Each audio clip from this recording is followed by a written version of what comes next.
Salute. Grand rising to all. Grand rising to all. You know, salute to the internal spiritual father, y'all.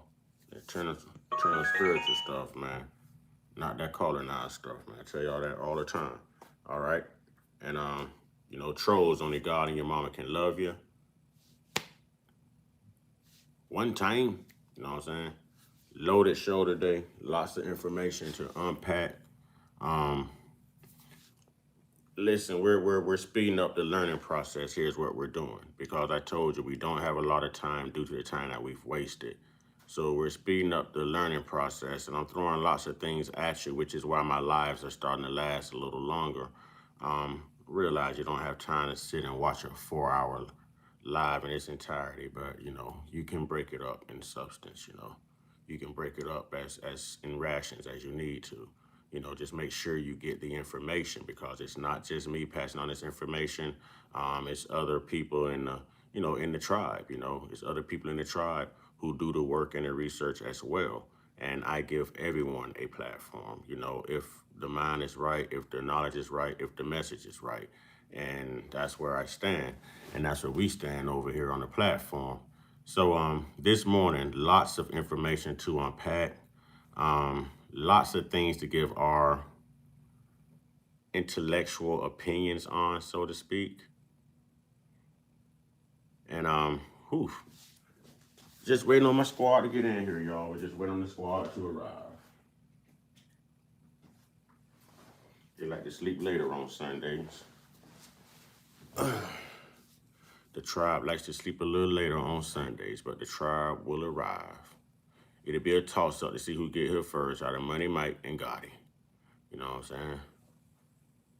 Money, Mike, and or Gotti. We will see. We will see. We will see. It'll be a toss-up, definitely, family. It will definitely be a toss-up.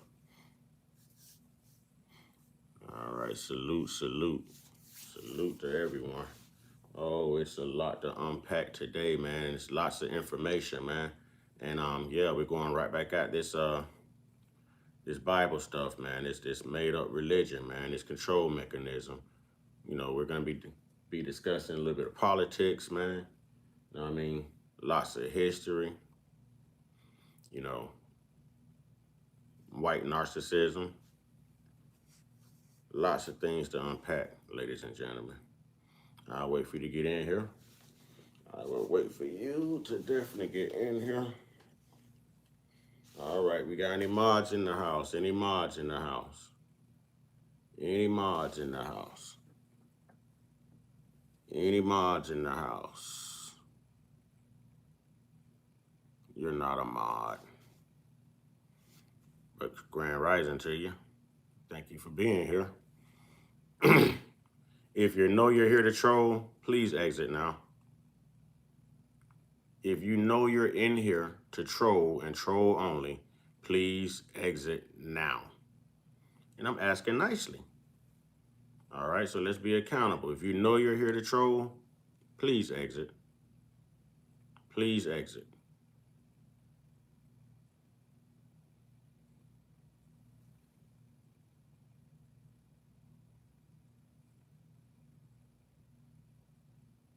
Okay, I'm just making sure.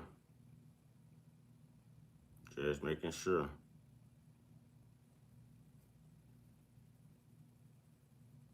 I'm making sure no one's here to troll. It's not that type of energy.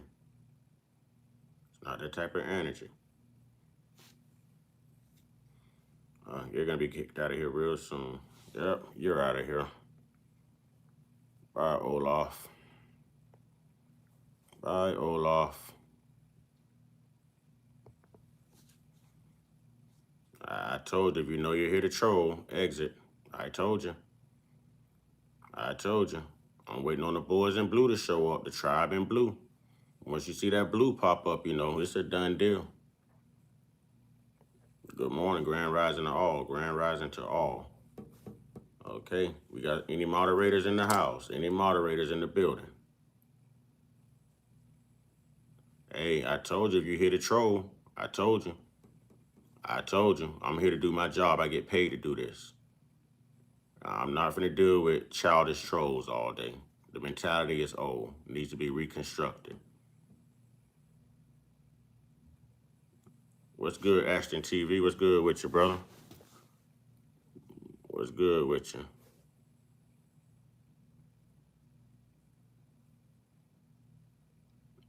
Joshua, I think you just told her. Joshua, I think you just told her.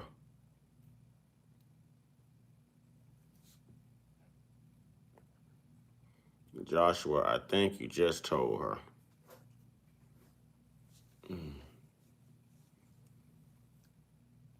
That's a heck of a way to let her know if she's also watching, but I think you just told her.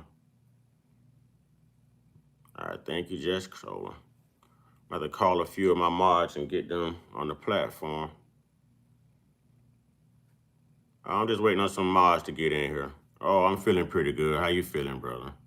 We're talking about lots of things today. We're going to be discussing, religion, Christianity, of course, some politics, some FBA versus ADOS versus Pan-African type stuff.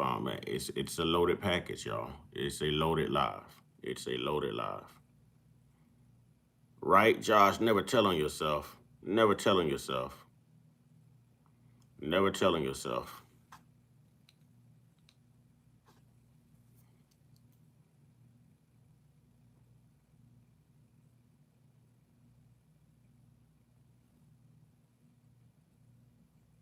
No, don't worry. The moderators will be here. The moderators will come in here and clean it up.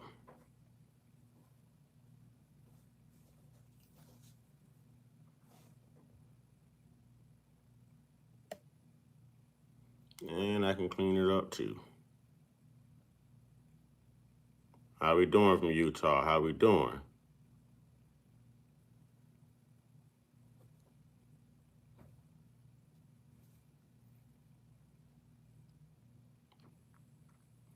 Oh, let me call one of my moderators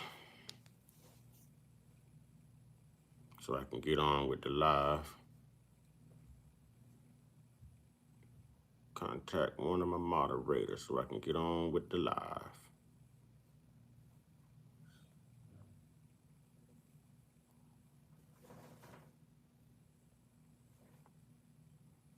I'm doing well. I appreciate you asking. Appreciate y'all stopping in.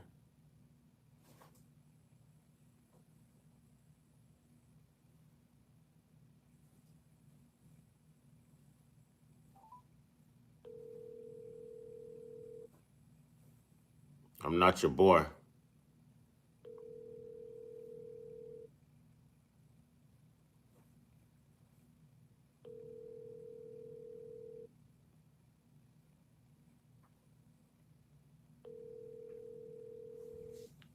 Your call has been forwarded. Definitely not your boy. Learn some respect. Grand Rising, everyone. Grand Rising, Grand Rising, Grand Rising. All right. Grand Rising, Grand Rising. I'm just waiting on some moderators. My hair represents the blood of my ancestors, homie. You got a problem with that? You got a problem with that? You got a problem with my hair, but you ain't got a problem with men wearing skirts? You ain't got a problem with men and women's sports? Huh? My hair is a big deal to you? Me exercising my free will to represent the bloodshed my ancestors spilled on this country and all over the world, that's a problem with you? Because y'all worship flags that do the same thing. Grow up.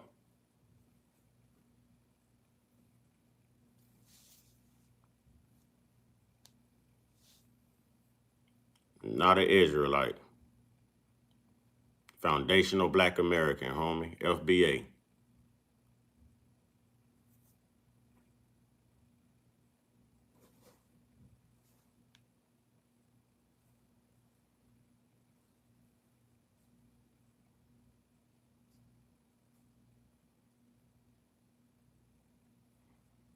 No, don't tell them nothing. Don't tell them nothing. Don't tell them. Matter of fact, you know what? That's the second time I've seen you make that comment. So if you want the liberty of cleaning them up, have at it. If you want to clean them up, Have at it. Go ahead. Take him on out of here, hard luck way. Because I appreciate you actually caring. So you can take him on out of here. You're a moderator. Take him on out of here. What's good, Brandon? What's good? All right, y'all. We're going to go ahead and get into the content. All right. So the first thing we have lined up.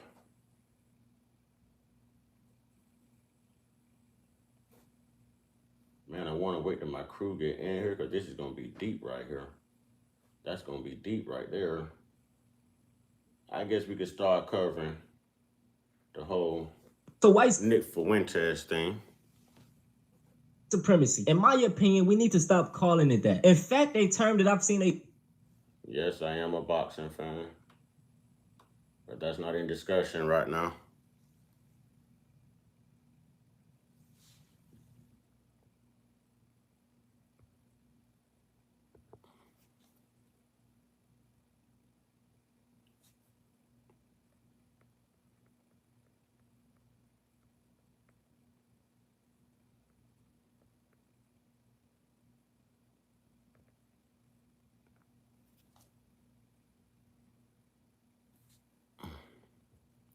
Cleaning up the chat.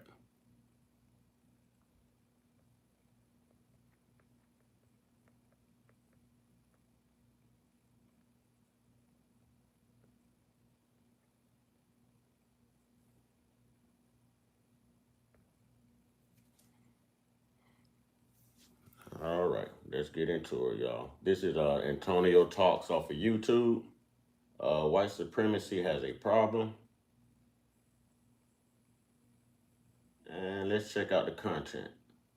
So white supremacy, in my opinion, we need to stop calling it that. In fact, a term that I've seen a lot of people use instead is white narcissism. If things are not centering them, white people, white men specifically, they become the biggest crybabies ever, the biggest snowflakes in the world. I'm gonna give y'all a few quick examples. A new Silent Hill game was released a few days ago, and the main protagonist of this game was a black man. It's 2026, you know, black people, yeah, we deserve to be seen more. No, people felt like this. Hey, you good, Vic Tater. You good, man. You good, Vic Tater. No need to dwell on it. You good, brother. Was wrong and it was political. Another example, we have the Super Bowl. As we all know, these folks went on to create their own secondary halftime that was trash as hell because it wasn't centering them. Now, one of the biggest faces of this whole white supremacy, white nationalist movement is Nick Fuentes. It seems like he's trying to go in a new direction and basically disown white supremacy, bro. It's crazy as hell. The halftime show was in Spanish and all the performers were brown people. The message was, this is what America looks like, a mosaic of Latin peoples. Clearly it was political. Clearly it was a middle finger to white people. Weird take. Are you even a white nationalist at this point? Honestly, I don't feel like one anymore. I feel like, you know, do I want America to be a white country? Yes. I'm pro-white, but the movement has just been captured by losers and idiots. And then most of them not even white. We just had the DEI white supremacists, like the DEI Avengers, you know what I'm saying, a couple of goddamn weeks ago. I'm kind of just done pandering. I fucking hate these people. Hey, I already had this thought in my mind that Nick Fuentes doesn't believe most of the things he say. He's just grifting. It's just kind of depressing. And I've always been forward thinking, and I've always been heterodox, and I've always been progressive in a way, and increasingly I don't feel like I fit in with that anymore. Hey man, honestly, I think he just ran out of crazy shit to say. He done talked about black people, been doing that. Those are probably some of his most viral moments. He done talked about women. He done talked about everything. He's like, okay, now I'm finna switch up. I wouldn't be surprised if he become a goddamn liberal or some shit. You know what I'm saying? So no, I don't think I'm like you, because now it's turned into, it used to be the case that if you were against white genocide, if you're pro-white, if you're against immigration, like that is what it meant to be on our side. Now it's like you have to be a Republican culture warrior. I have to be spun up about the Super Bowl halftime show. The way that a lot of these conservatives used to talk down onto liberals or whatever, right? People on the left. They used to call them snowflakes, you know, they so sensitive. Conservatives have literally turned into this exact thing. It's so monotonous, so repetitive. You're screaming at the halftime show because it's in Spanish. Am I supposed to do this performative outrage? Why? I'm supposed to get up out of my seat? Who gives a fuck? You know? So I just... It seems like Nick Fuentes has either ran out of content or Nick Fuentes is over the white supremacy. Let's not forget that Nick Fuentes is half Hispanic. He's half Mexican, I believe. You know what I mean? So if we're going back to the Super Bowl, which was the Latinos, you know, Spanish, so to speak, Nick Fuentes sounds like he's identifying more with his Hispanic culture and responding to the outcry of white America, people like Megyn Kelly, who has so much to say about This Is America. It should have been a white halftime show. It should have been fried chicken, and it should have been this, that, and the third, you know. I think that rubbed him the wrong way. I believe that rubbed him the wrong way for him to respond the way he's responding now. Because if we know anything about Nick the what's the word I'm looking? Nick the Virgin Fuentes, then we also know that this is not his talking points. This is not his talking points. All right. I think he was actually at one point. I think he was actually. I think he was basically trying to apply for the Charlie Kirk role, y'all. I think he was trying to apply for the Charlie Kirk role, to say the least. This is crazy. No, I don't think I fit in anymore because, you know, I'm telling you this, we've reached a high watermark of that stuff. I've been doing this for 10 years. I was into this before it was popular, before it was mainstream, and now it's filled with a bunch of complete fucking idiots, and it's really just turned into signaling that you're a part of an in-group. We're all going to perform outrage. Mind you, this guy is talking about the conservative party, y'all. He's talking about the right-wingers. You know what I mean? He's talking about the Make America Great Again, y'all. The MAGAs.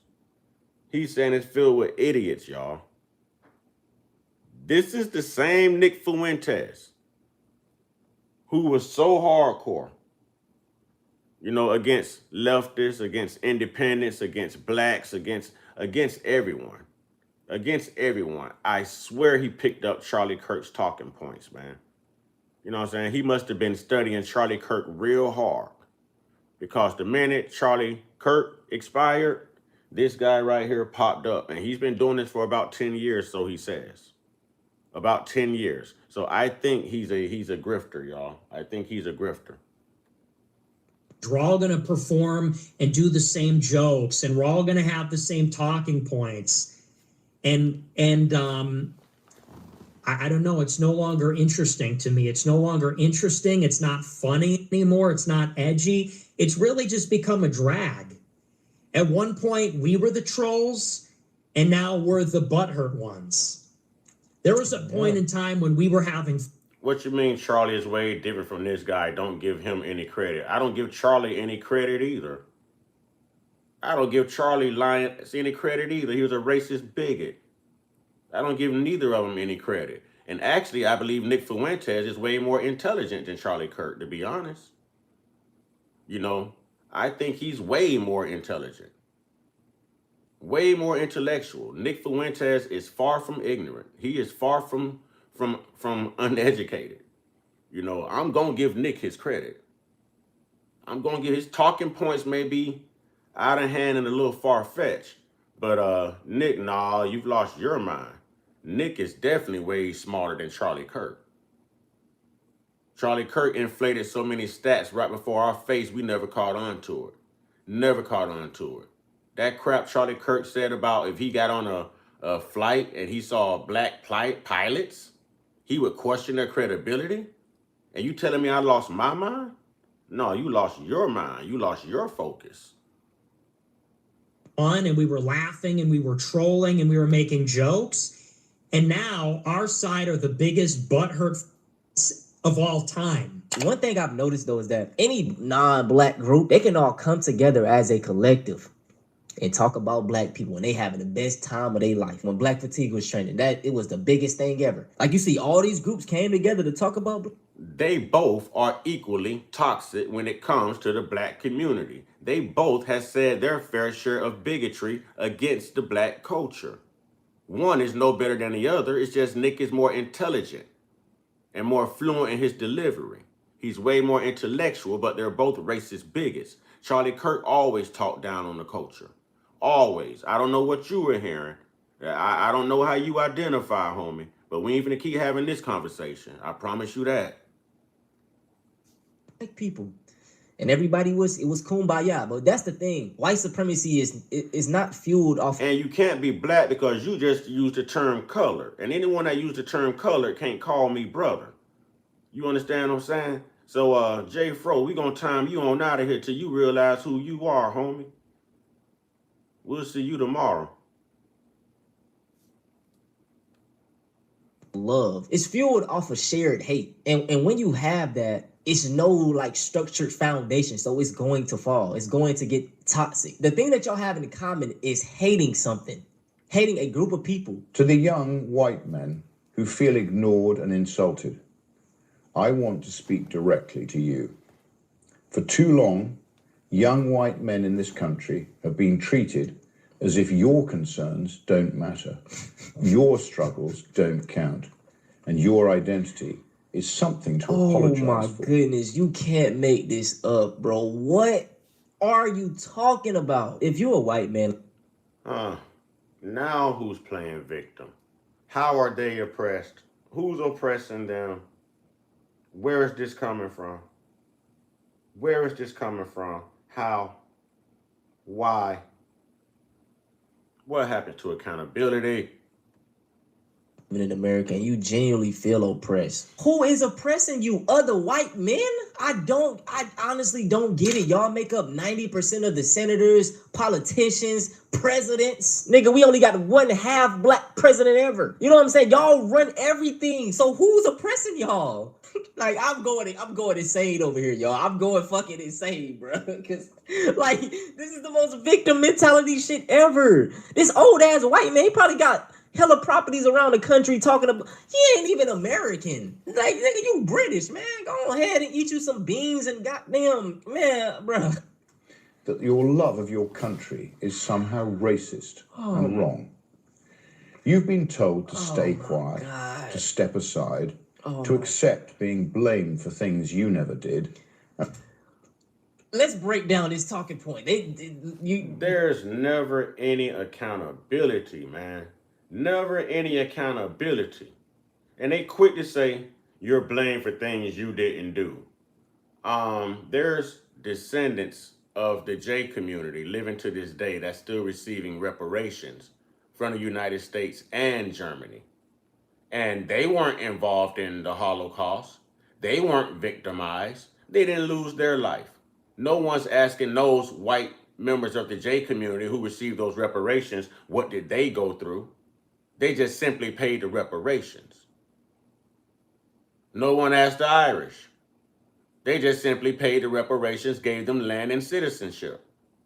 But when it comes to black, and when it comes to black people speaking up and speaking out, the FBA, the ADOS, the Pan-Africans, you know what I mean? When it comes to us, and we began to speak out, these are the questions that they reciprocate. What have you been through? I've never owned any slaves. Why do I have to pay for what my ancestors did? I mean, you didn't ask the white J community that. You didn't ask the white Irish that. So why are you asking us? And why are you complaining? Who's oppressing you? You've traveled the globe for centuries, for decades, for forever, oppressing other countries and continents, pressing religion,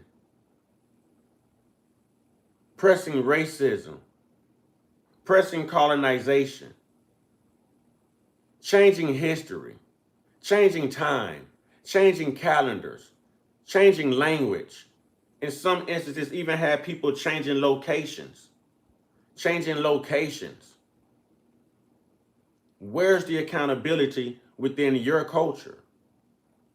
Do you have the ability to have these type of conversations? We always want to bring up Charlie Kirk, you know. Why didn't Charlie Kirk have these type of conversations within his own community about the way they touch on little kids? About 29% of their population are 41% older men who's convicted at a 73 to 77% rate for all S crimes throughout the country. And this happens in all white nations. But they're not having those discussions. Those aren't the discussions they're having about each other. But they always want to seem to go to every other culture and throw shade when they need every other culture to survive. What culture haven't they used? You tell me, what melanated people haven't they used and exploited to gain the benefit and the advantage of the same people they used? Native Americans, blacks, Spanish.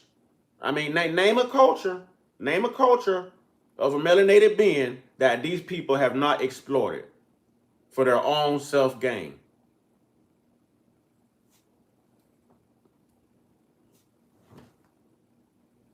Can't cry now. You can't cry now. Being blamed for things they never did. Okay, if that's the case, stop taking the credit for building these great civilizations. Stop taking credit for in ancient Rome and ancient Greece. Y'all didn't do that. You didn't do shit. Never even put together a chair. Okay? So if you can take credit for the good things that your ancestors did, why can't you take... Hey, my guy say never even put together a chair. He ain't lying. Never even put together a chair. Credit for the bad that was did less than, you know what I'm saying, 20 years ago, 30 years ago. Like, oh my God, insert whining white men. These niggas cry all day. What are you talking about? And problems that you didn't create. Let me be clear. There is nothing wrong with being white. There is nothing wrong with being... And that has never been, like, obviously, there's nothing wrong with being white. You can love being white. But what you have to understand is that whenever we hear someone that is proudly white, there is always racist baggage to it. Throughout history, pro-white has always meant anti-everybody else. And I don't understand why it's so hard for y'all to understand that. Pro-white has meant Klansmen. Pro-white has meant lynch mobs. Okay, old ass nigga, you don't understand that? Sitting here crying, I can't watch the rest of this shit. To all the white women, how many times have you been on a date with a white man and they ask if you've been with a black person before? Because I asked some of my white friends this question, and like a lot of the girls were like, "This is a question like I got mixed responses, right?" Some say that people ask like a lot, others say that they kind of like will sneak the question in once in a little bit, and I just want to know, like personally, if you are a white woman who's been on a date with white men, have the white man asked you unprompted if you've been with black people before? If you are a white woman watching this video, please answer that question, because I genuinely want to know as well. Because online, all I see is white men complaining about white women being with black men. And I want to say this, man. If you a brother, I advise you to talk to a black woman. But just because it do make them mad, cool. I ain't gonna be on my Dr. Umar shit. Guys, I've been noticing a lot more mud sharks lately. It just seems to me now. If you don't know what a mud shark is, this is a saying that white supremacists use to refer to white women that talk to black men. Just obsessed, right? That whenever I go, they always come up with some type of racial slur, man. These people are like, these people always come up with racial slurs. That's how you know it's just racism is embedded in their DNA. How do you think of this stuff? You know what I'm saying? Now we might smoke us a fatty and start roasting and come up with some crazy stuff. You know what I'm saying? That's because I want you to watch the video, homie. That's because I want you to watch the video. If I want you to pay attention to me, I'd be on camera.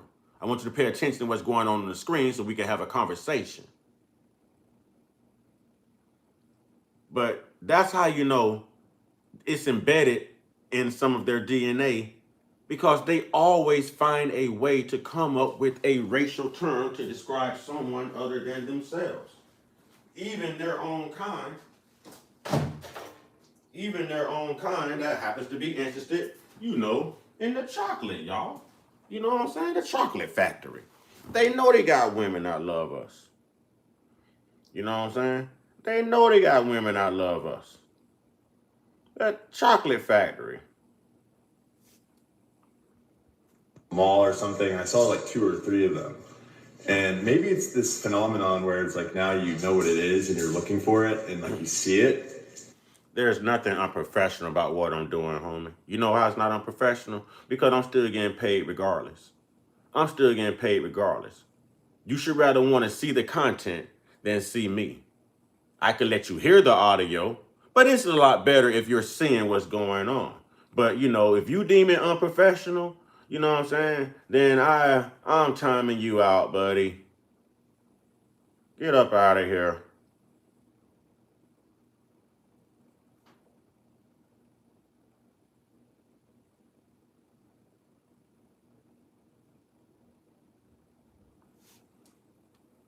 That, oh my God, that's a mud shark. You know what I'm saying? So I don't know about you guys. Have you been seeing more and more mud sharks lately? And the woman's always alone, dude. She's always on a solo mission. You know what I'm saying? Hey, these niggas obsessed, bro. To be supreme and white supremacists, they always been victims. They always got us on their minds. And I mean, hey, they need us at the end of the day. But no more talking, man. If y'all want to see something similar to this, go check out these DEI white supremacists if you didn't check that video out. All right. So that's one. Now, I don't understand how some people have the ability. See, now, if that's us talking, if that's a melanated person speaking, then they're going to come in, hey, you know, start playing victim, or you're always crying about victimizing, or bro, stop causing separation and division. But when it's them, what is there to be said? You know what I'm saying? When it's them, what are their talking points? How are they being rebutted? Why is it okay for them, but it's not okay for everyone else who they have truly oppressed in some shape, form, or fashion?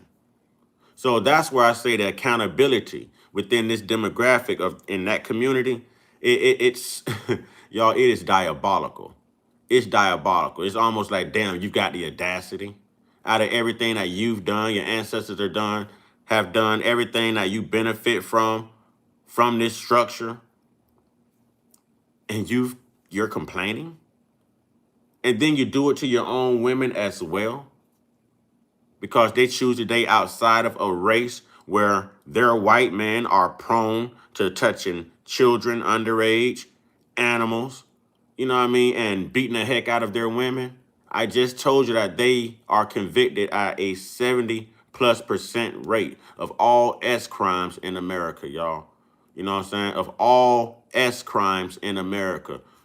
Who can validate that more than their own women and children?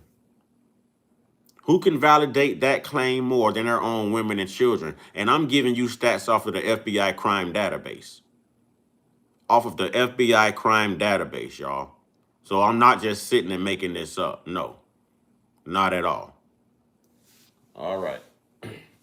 So now we move into, this ought to be interesting. Now we get into, this is about a group. There would be some that, upon consideration. So you stipulate for this body that this is Senator Cory Booker drilling Jeremy Carl, somebody about racism. And this guy is echoing everything that he's heard Donald Trump say. This is Times of India. He's echoing everything that he's heard Donald Trump say, his puppet master. But when he's singled out and asked for his own opinion and to validate his claims, he has no answers. He has no answers. So a lot of these people regurgitate the filth and the garbage that they hear, but they don't have the intellect to back up their racial claims. You know, when they're approached, when they're asked to, you know, give me your perspective on what you said, you know, elaborate on your ideology. They can't. There's no substance. They're only repeating what they hear. And this is part of their movement. It's part of their clan. They all stick together. If one is going to look asinine, they all are willing to look asinine. But they're all not willing to take the fall. And we see this with just what's going on in the Epstein files. Ladies and gentlemen, if all of those people in the Epstein files were black, can you imagine what the news would be like right now? Let's go back to the Cincinnati brawl, okay, where the Russian guy, slaps a black guy, and then these black people get active, you know, on these Russians.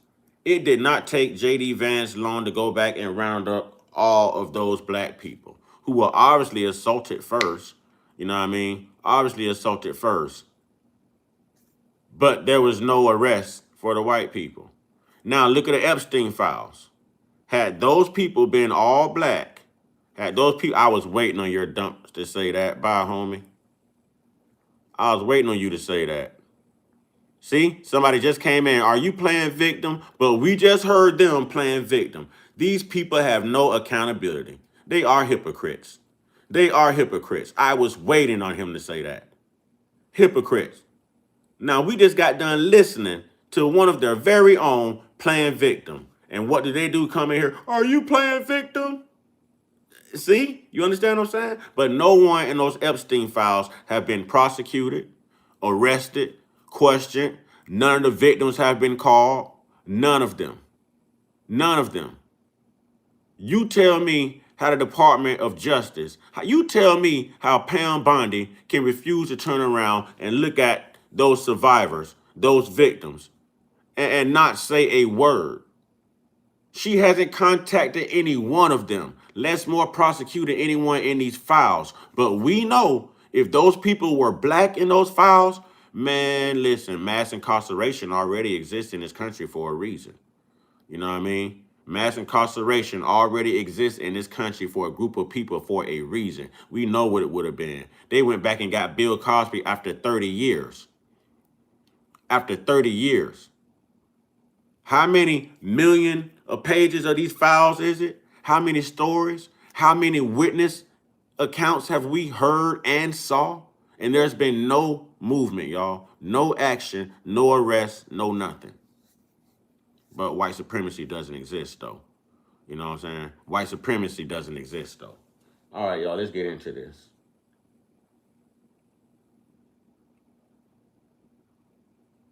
Because you do not respect me. Oh, you no, look actually, upon I do. me as my color of my skin. You say holidays like Juneteenth are racial hustles. Don't come here and hustle me. Senator, you have said statements that other nations are going to look upon you and read plainly. What do you mean when you say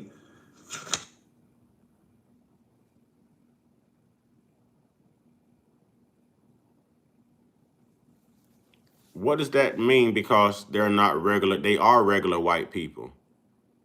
They are regular white people. They're supposed to get a pass because they're influential. Who are they influencing? Other pervs? Who are they influencing? Other pervs? Other child predators? Who are they influencing? They don't get a pass because they have this celebrity, you know what I'm saying, this celebrity status tied to them, or millionaire status tied to them, or CEO status. No, there's no pass. We're all equal under the law, so they say. So due justice and due diligence never takes a day off.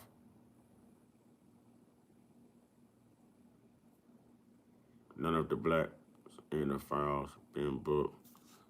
You're going to watch your language on here, man. Ignorant.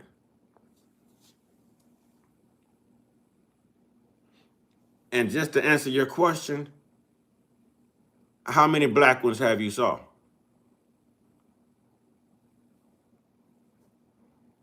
How many black ones have you saw? Because if you lock those black ones up and those black ones decide to tell, everything goes down. Everything goes down. I have not. Who did you see? Who did you see in the Epstein files? Majority of those people are not black. You come on here talking gangster early in the morning. Learn how to articulate yourself, homie. that you believe in the great replacement theory? Senator, thank you for that question. This refers to I know about Jay-Z, Pusha T, all of them. Oprah, all of them. What I'm saying is the head of the snake. If you lock up one of those, they are the minority in the Epstein case. They are the minority. They were doing things in their music that they were instructed to do. sacrifices, deals. It still came from a higher up. The higher up was not black.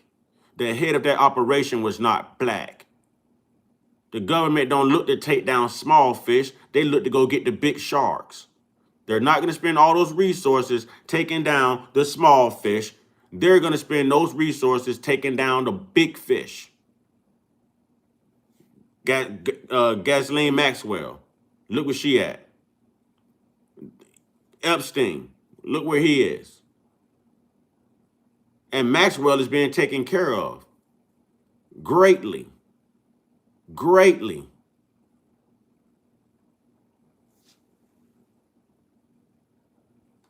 Intentional demographic replacement of Europeans in Europe. It was. And I don't understand that. So you are saying that if more Americans are Black or Latino Americans, that somehow weakens America because it puts whites in a minority. You said the great replacement is real, and they are going to try to make you pay for it. Who is they?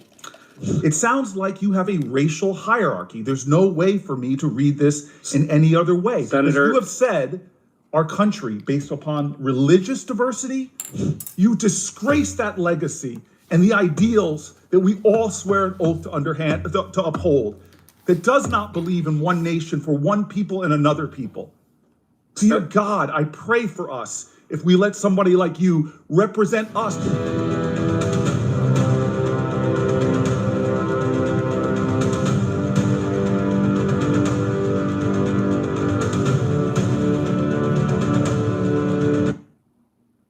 Attention retirees, if you're willing to be at your computer from 9 a.m. to 10:45 a.m. on most weekdays. Mr. Carl, I never thought I would have somebody that made a lot of the statements that you've made before the United States Senate, and I would love to discuss some of your comments. You're going to be working with international organizations. Do you think one race is superior than another race on the planet Earth? Senator, absolutely not. You don't. So do you think that America would be weaker if it was, say, 40% Jewish? Senator, absolutely not in and of itself. I think the problem. Well, why did you qualify that? No, What do you Senator, mean if you in let and me of itself? finish. I do not. I believe that unity, as President Trump has said, rather than diversity, is a greater strength. But why not simply say it doesn't matter what percentage of our population is Jewish? Senator, it certainly doesn't matter. It doesn't matter. Senator, if I could finish, as somebody of Jewish origin myself, and I do want to take this moment to say, because there have been some comments made, one of my weaknesses, and we've discussed some that you may think in general are weakness. I was trying to resist this comment, but I can't. In the couch say they cloned her. I'm going to say allegedly, but I'm going to also say I've heard the same thing, and I've looked at the bridge of the nose, how the nose is different and everything, and I could buy into that. You know what I'm saying? I just don't want to push that theory, but I could buy into that. You know what I mean? So salute to you. Allegedly, though. We're going to say allegedly they might have. Is sometimes I take an idea too far. And I made some comments in interviews about minimizing the effect of the Holocaust that were absolutely wrong. And I'm not going to sit here and defend them here. I just want to be very, very clear on that point. Again, had I been in Germany in that time, even though I'm a sixth-generation American, but had I not, I would have been killed just like anybody else. I've heard you say that you regret some of your comments about Jews. Absolutely. Do you regret any other comments about any other races?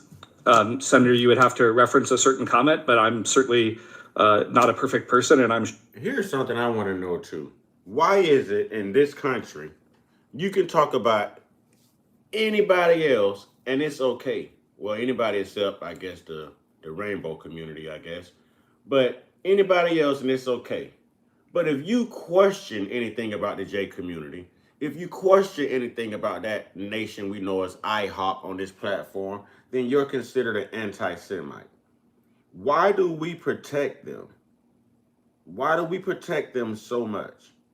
You know what I'm saying? It's like they're our little pit bulls. They're like the U.S. pit bulls. When the U.S. needs some dirt done overseas, they go to IHOP and tell IHOP to get it done. And in return, they protect IHOP. They fund IHOP. Y'all know what I mean by IHOP. Things is real in the news. You know what I'm saying? Things is real. Is real IHOP news, y'all. You know what I'm saying?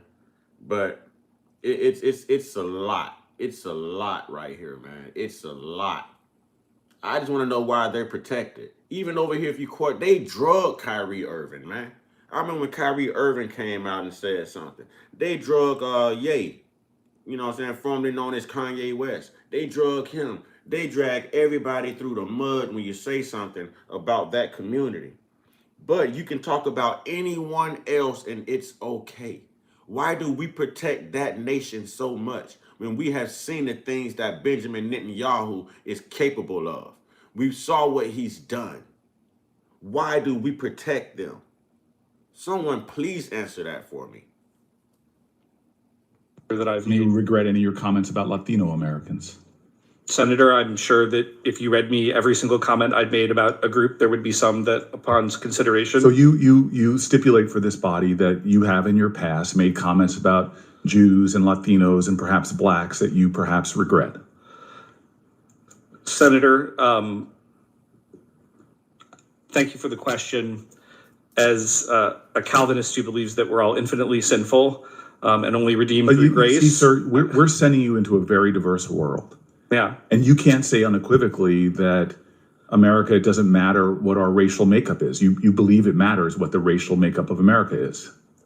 Senator. Do you believe it matters, yes or no, what the racial makeup of America is? Senator, to echo President Trump, I believe I don't want you unity to rather echo than diversity. President Trump. I want you to answer my question, yes or no. Does it matter what the racial makeup of America is? Senator. These guys echo these racist sentiments from the higher ups. But these guys also show the inability to think for themselves. They cannot articulate their own ideologies. They have no substance. They can't back it up. They can't. They're just regurgitating trash. There is a such thing as race. There is a such thing as race. No one in this nation is colorblind. That's the biggest racial disparity right there. To say that it's not race, no, we can't save face that way. We have to embrace the fact that we all are uniquely made different, that there are different races, there are different ethnic groups, but we all should have the same type of moral compass. You know what I'm saying? Color was created. I said ethnicity. Color was created. There's different races of people, race and ethnicity. Color was created. Black and white was created, not races. Not races of people. Spanish, African, Brazilian, Chinaman. Bye, Kelly. You're wrong. You're being a distraction. Go open up a dictionary, Kelly. Go open up a dictionary, Kelly. I'll stand on my comment. Thank you. What's your comment? Answer the question, yes or no. Echoing President Trump, I believe unity rather than diversity is a strength. So you have a problem if America grew to be more Latinos than white people? Senator, the individual group is not important. This is a cross-societal. What do you mean when you say that you believe in the Great Replacement theory? Senator, thank you for that question. This refers to the intentional demographic replacement of Europeans in Europe. It was invented by Renaud Camus, who was a French scholar. You think there's an active effort to, quote unquote, replace? Katrina, you know it. You know it. I'm always up working. I'm always up studying or working out. You know what I'm saying? Making shirts and getting things shipped out. I'm a busy man. I like to stay busy. I live alone, so, you know, my time is accounted for. My time is accounted for. You know what I mean? I'm always up working. I appreciate you, sister. I appreciate you, Karina. Americans right now. Senator, I think the Democratic Party, through its immigration policies, has certainly shown signs of that. And I don't You understand. know, let me go back and echo something, Karina. Let me go back and echo something. All right. I watched this documentary on Steve Harvey, and they were asking him, how did he get rich? Steve Harvey, I'm gonna come on camera and talk about this. Hold on, because this is deep. This is real. It's real stuff. You know what I'm saying? So anybody who wants to open a business, to anyone who's looking to get in the entrepreneurial field, to anyone with ambition. Okay, we about to get real for a minute. Screw politics. Let's get real for a minute. Steve Harvey once said that he learned how to take $10 and then turn it to 100. Then took $100, turned it into 1,000. And when they asked him how he did it, he says that people tell you you need 6 to 8 hours of sleep. That's a lie. He said he always got a head start. He would be up early after 2-3 hours of sleep. He would be up early getting a head start on making money before anyone else. And you know what? I echo that because I'm up earlier than anyone else making my money. So while the world is still sleeping, I'm getting paid. You understand what I'm saying? I'm getting paid. I don't require all of that rest. I can rest when I die. You know what I'm saying? I'm not going to be on here complaining, and I've got every resource that I can right now offered to me, through not only YouTube, but TikTok and other platforms that I'm monetized on, to where I could be creating my own revenue. So yeah, I'm going to get up and get my money. You know what I mean? I'm going to get up and get my money at all costs. And that. So you are saying that if more Americans are Black or Latino Americans, that somehow weakens America because it puts whites in a minority. Senator, I never said anything like that, nor do I actually believe that. I want to be very clear that regardless of country, if people generally share more in common, that's a strength. Can I read you what you've said? Because it sounds like this. You said the Great Replacement is real, and they are going to try to make you pay for it. Who is they? Is it just me, or is this guy stumbling over his words? Now, Cory Booker is validating that he said this. He's reading his writings. He's reading it. He's reading it right back to him. There's no way that this guy forgot what he said. I've made over thousands of videos, but I haven't forgotten what I've said in each one of those videos. Some things now, I would probably go back and walk back because the world has changed, time has gone by, and people's views and perspectives change as they become more educated on sociological things. You know what I mean? But to say that I don't remember saying it or play it off like as if I didn't say it, that's not accountability. That's not accountability. If you're going to stand 10 toes down on it when you say it, also stand 10 toes down on it when you're questioned about it. All right? When you're questioned about it, have substance to present. Senator, thank you for that question. I simply don't know from you reading that one isolated comment. So this is the problem. You make the most incendiary comments that you admit that you regret about Jews, about Latinos, about Blacks. And you sit here and say that you do not have a worldview, that somehow our country is weakened based upon the populations of each. In fact, you say in your writings that it is a threat to the United States of America and create an us versus them. And the only interpretation I can have of us versus them is it's white people against others, which I get the same interpretation. Now, if he was able to articulate himself and he actually had reason to his perspective and his ideologies, then maybe he can convince us that this isn't what we think it is.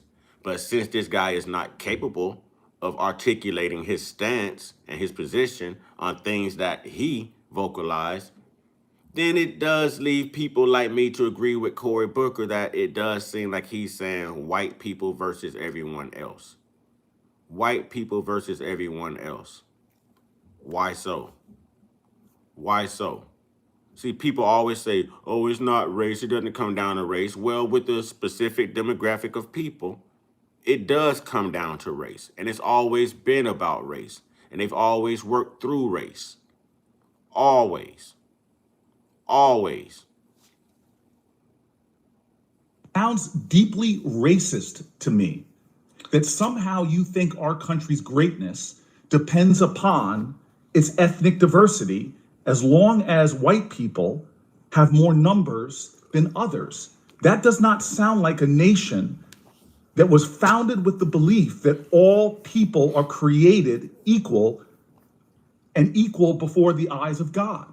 It sounds like you have a racial hierarchy. There's no way for me to read this in any other way. Senator, you have said our country, based upon religious diversity, based upon ethnic diversity, based upon racial diversity, you have indicated that somehow those make America weaker or stronger.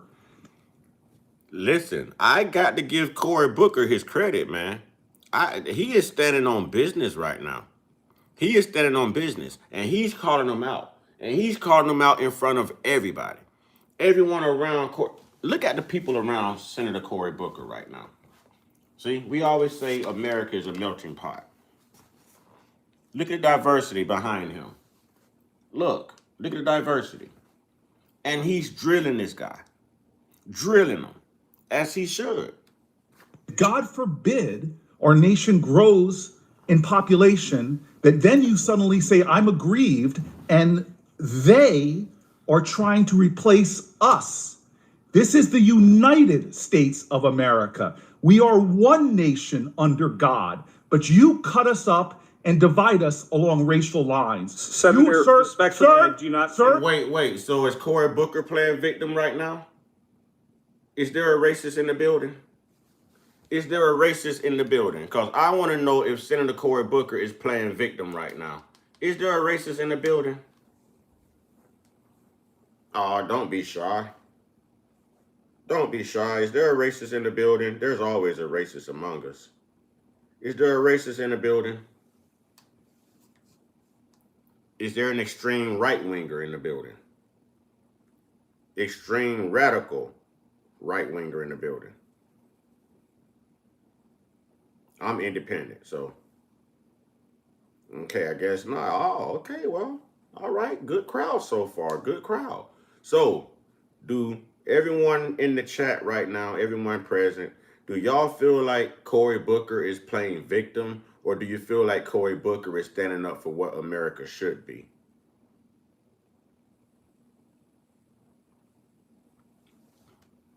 They do. You cannot use the word respectfully, because you do not respect me. Oh, you no, look actually, I upon do. me as my color of my skin. You say holidays like Juneteenth are racial hustles. Don't come here and hustle me. Senator, you have said statements that other nations are going to look upon you and read plainly. When you go to a country of a different religion or ethnicity, you have discriminated against Jews in your writing. You have discriminated against others, and then you claim yourself as a victim. Mr. Chairman, I've never seen such a blatantly racist individual who doesn't even deny that he's made these statements, but wants to tell us that he regrets them, and yet still believes that this body, who is committed to principles of equality, who is committed to ideals of our founders, that you're not in direct violation to the ideals and values and principles. And the last thing I want to say, I watched people beat others when they attacked the Capitol, viciously attack police officers. Brian Sicknick, a New Jersey resident, was beaten near death and would die days later. And you say those violent felons, you literally have said that they were treated worse than people during Jim Crow. When thousands of Americans were lynched, murdered, beaten, and killed, you equate Capitol Hill rioters with receiving worse treatment than Americans during Jim. Definitely a white narcissist. Definitely a narcissistic standpoint. You know, this is definitely a white narcissist. Definitely, y'all. There is no way that he can defend himself. I don't even know why he showed up to the hearing, to be honest. You know what I mean?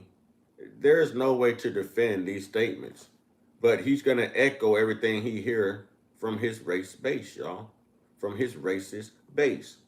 So you can't tell me that there's no such thing as race, because if there is no such thing as race, then racism would not exist. You know, color was made up, not race. Black, white, yellow, brown, yeah, that was all manufactured, not race.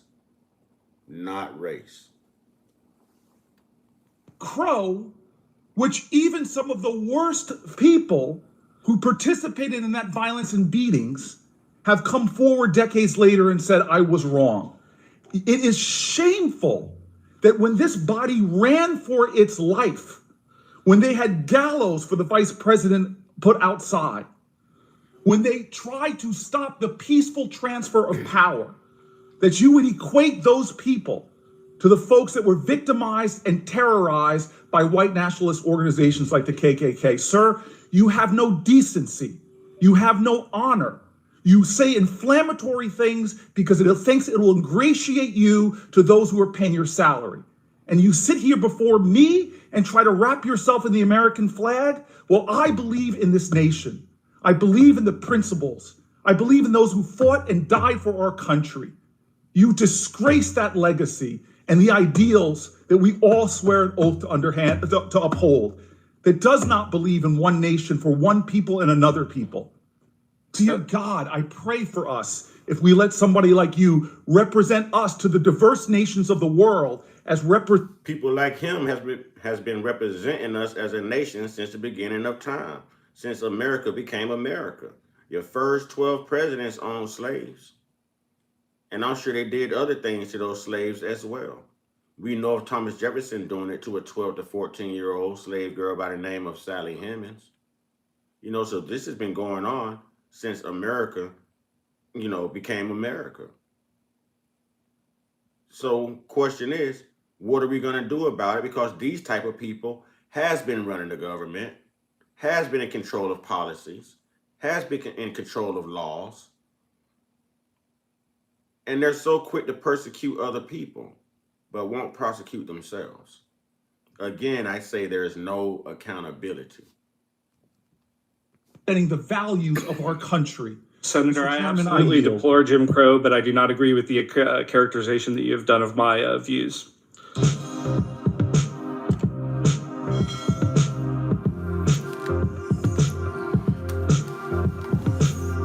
Now, that was the build up for me to introduce a little history, y'all. A little history. A little history. I'll save the FBA stuff for last, but let's get into this history. All right.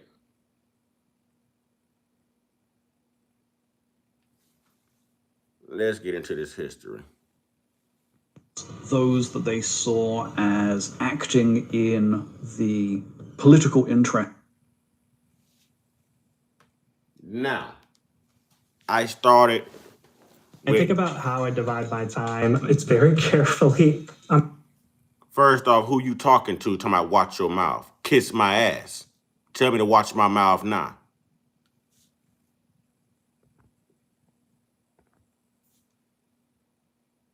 Hell, you think you talking to, snowflake? So I opened up with Nick Fuentes and all of these white narcissistic individuals for a reason. It is still foundational Black American History Month, and we're going to focus on history because America is focused on hiding the history, you know, and taking down exhibits and scrubbing your history books clean. So the accounts that we get are not true accounts of things that take place. It's things to keep other people from feeling like their kids are going to be victimized for what they've done. You know what I mean? For what they've done. So here we are, y'all. We're going to get into this documentary in American history. The Ku Klux Klan, y'all. Ku Klux Klan. Now let's see who cries victim.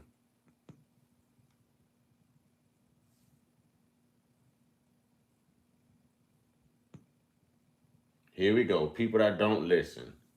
Nick Fuentes has white talking points. Conservative grifter, white supremacy talking points. We just played this morning. So if you weren't here, you wouldn't know. Don't come in here challenging me. And there was other people who showed up to class early who heard the excerpt. He's always taught from white supremacy talking points. He even just said he's done with white supremacy talking points himself. You don't have to identify as white to have a white supremacist talking point. You have people like, what's the Gaines dude from Fresh and Fitness? What's the Gaines guy? You know what I'm saying? You don't have to be, listen, the Hodge twins are what color? Huh? What color? The Officer Tatum is what color? And they all have white talking points. Think outside the box, man. Think outside the box. Nobody said Nate Fuentes was white. He's half white, he's half Spanish. He can identify as any ethnic group that he wants to.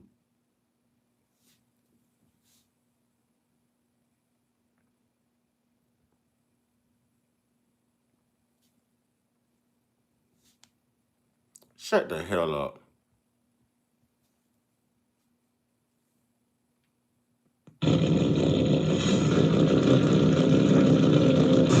The Ku Klux Klan is the oldest terrorist group in the United States. For 5,000 years, the white man has been the supreme race. We, the Knights of the Ku Klux Klan, intend to keep it. It's a secret society of white supremacists that preaches hatred of black people and which has lasted for decades, always managing to reinvent itself.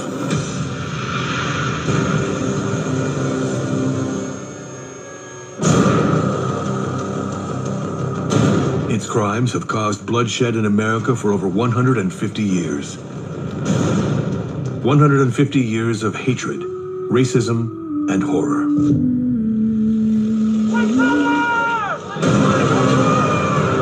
I have mods. They'll be in. I'm a mod too. I was doing this before I had mods. I'll do this before I had mods. My mods will be in. Pretty soon you'll see nothing but blue fill the room. You'll see nothing but blue fill the room. It's all good.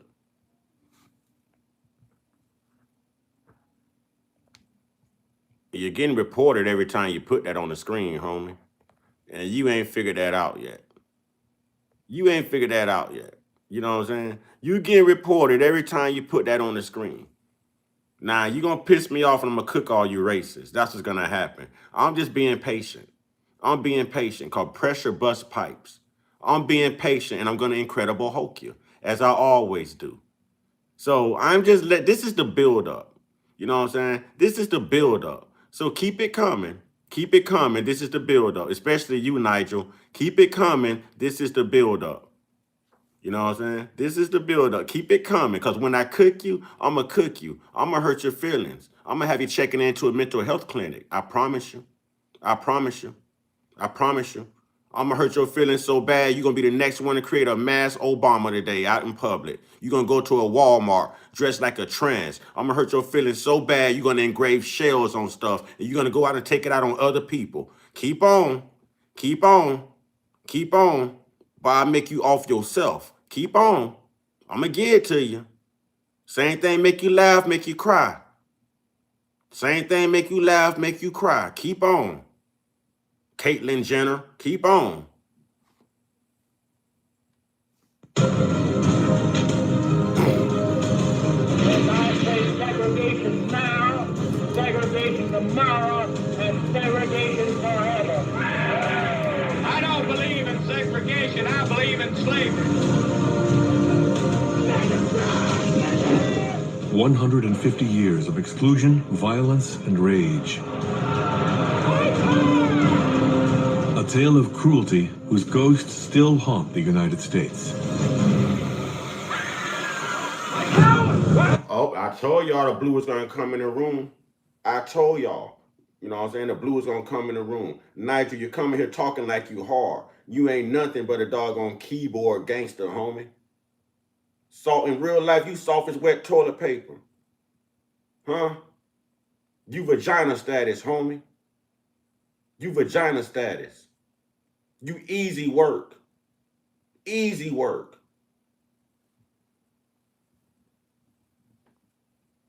Can't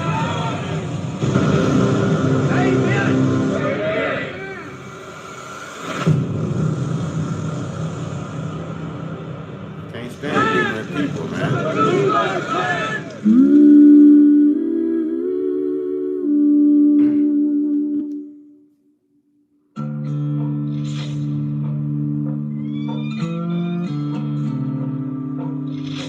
1865, the United States. The Civil War finally came to an end. After 4 years of deadly combat and more than 700,000 deaths, the pro-slavery Southern states were defeated by the abolitionist North.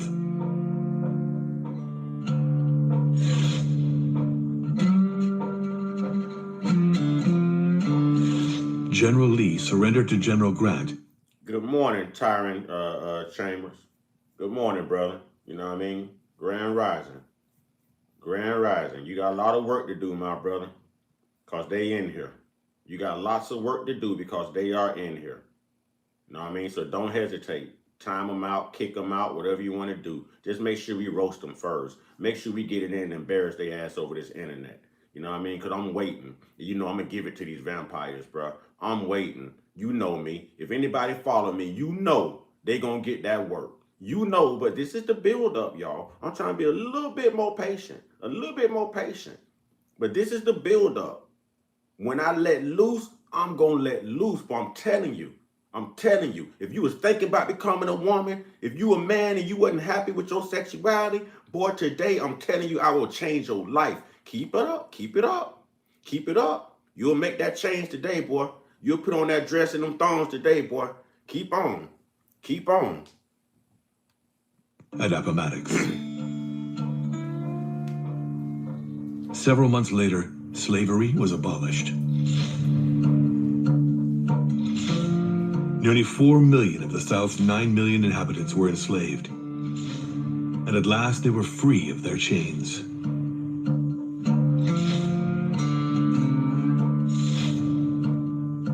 For plantation owners, this revolution was unbearable.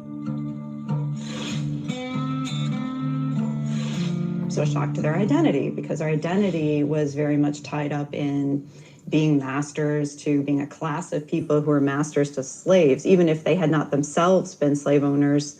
Slave owners were, of course, terrified by the end of slavery. They were terrified economically that they would lose their very cheap labor force, but they were also terrified that African American people would start to demand the rights of citizenship. In 1865, a handful of Confederate veterans of Scottish descent decided to create a secret society in the town of Pulaski, Tennessee.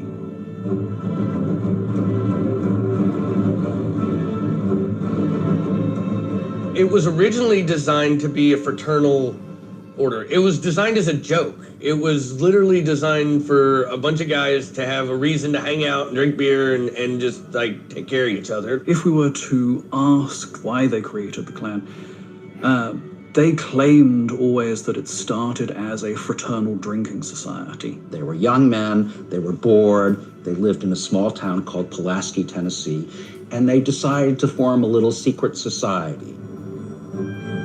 The veterans initially wanted to share stories of battle. To anyone who really fought, let me get on camera and say this sugar honey iced tea right here. Because I'm dead ass, boy. I'm dead ass by mine. To anyone who really follow me, oh, y'all know I give them that work. You know what I'm saying? I give them that work. Anybody who really follow me know that I give them that work. But I always let it build up.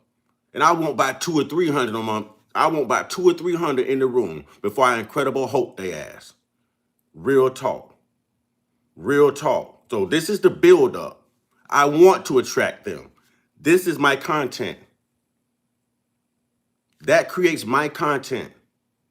And I'm going to school the hell at you. And I'm going to hurt your feelings. I'm telling you. I'm going to hurt your little boy list, man. It's coming. It's coming. It's coming. Anybody that follow me know I get it in with you. So think you gonna come on here and make your little snippet comments. Think I don't see them. It's just not enough of y'all in the room right now.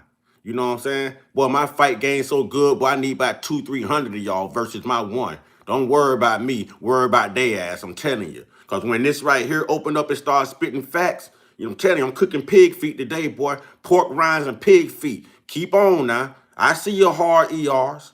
I see your hard ERs, you damn Neanderthals, you cave climbing bastards. I see you. I see you. Keep on. Keep on. The good old times for the slave-owning South. They gave their group a mysterious name, Ku Klux Klan. We don't know why they chose the name Ku Klux Klan. People say it's because that's the sound a shotgun would make when it was cocked. Ku Klux, like that. The one that is most broadly accepted is meant to be named after the Greek word for circle, kuklos. And that makes a certain amount of sense when you realize that the people who founded the Klan were educated in Latin and Greek and did use Latin phrases in particular in some of their other writings. They were very invested in the fact that they were well educated. Paul White Folks Wallace. Is that licorice hanging from his cap? No, that might be my black penis hanging from your mama mouth, homie. Ask her how that chocolate tastes. Ask her. Truth is, she done like black men her whole life. She just didn't know how to tell you that you had mixed siblings, you bastard. She just didn't tell you.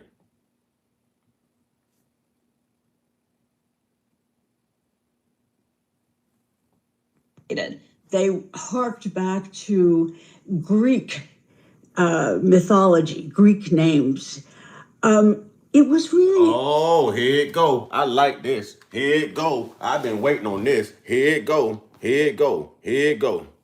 Here it go. Here it go. Yeah, that one drop rule, right? Suede Wade.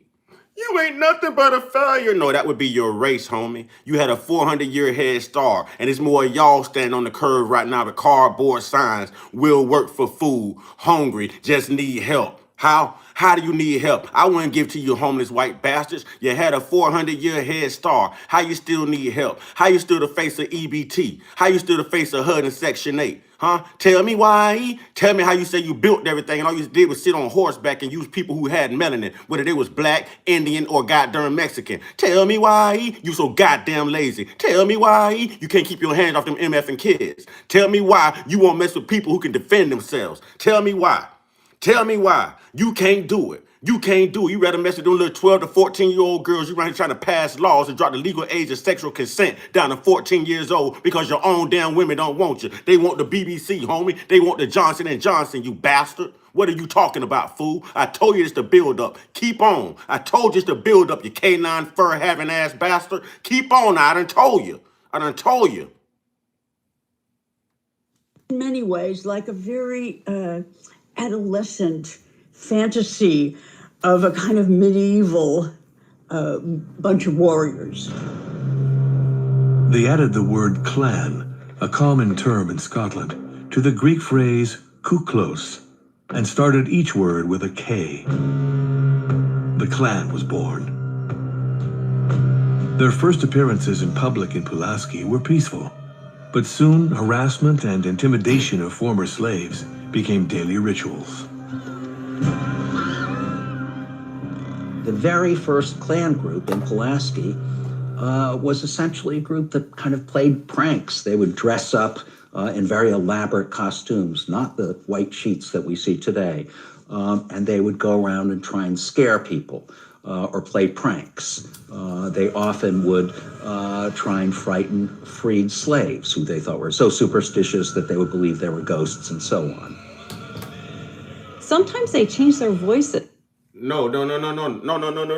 Don't be sorry about the angry black dude who's blaming everyone but himself. Feel sorry for you racist bastard who has no accountability, who benefits off the back of anything that's melanated in this goddamn country. You ain't did nothing, but you got so much to say. You little thin-lipped little piece of shit.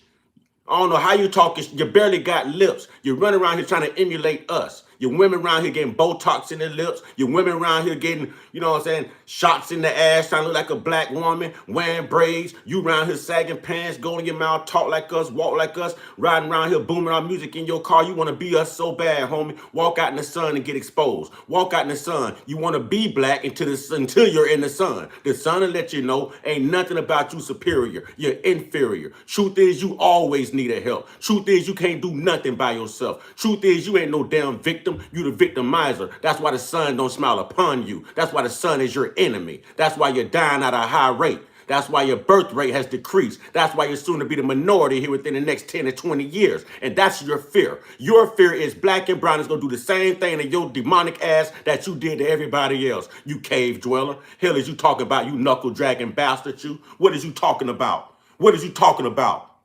What is you talking about? I told you, bring it out of me. What is you talking about?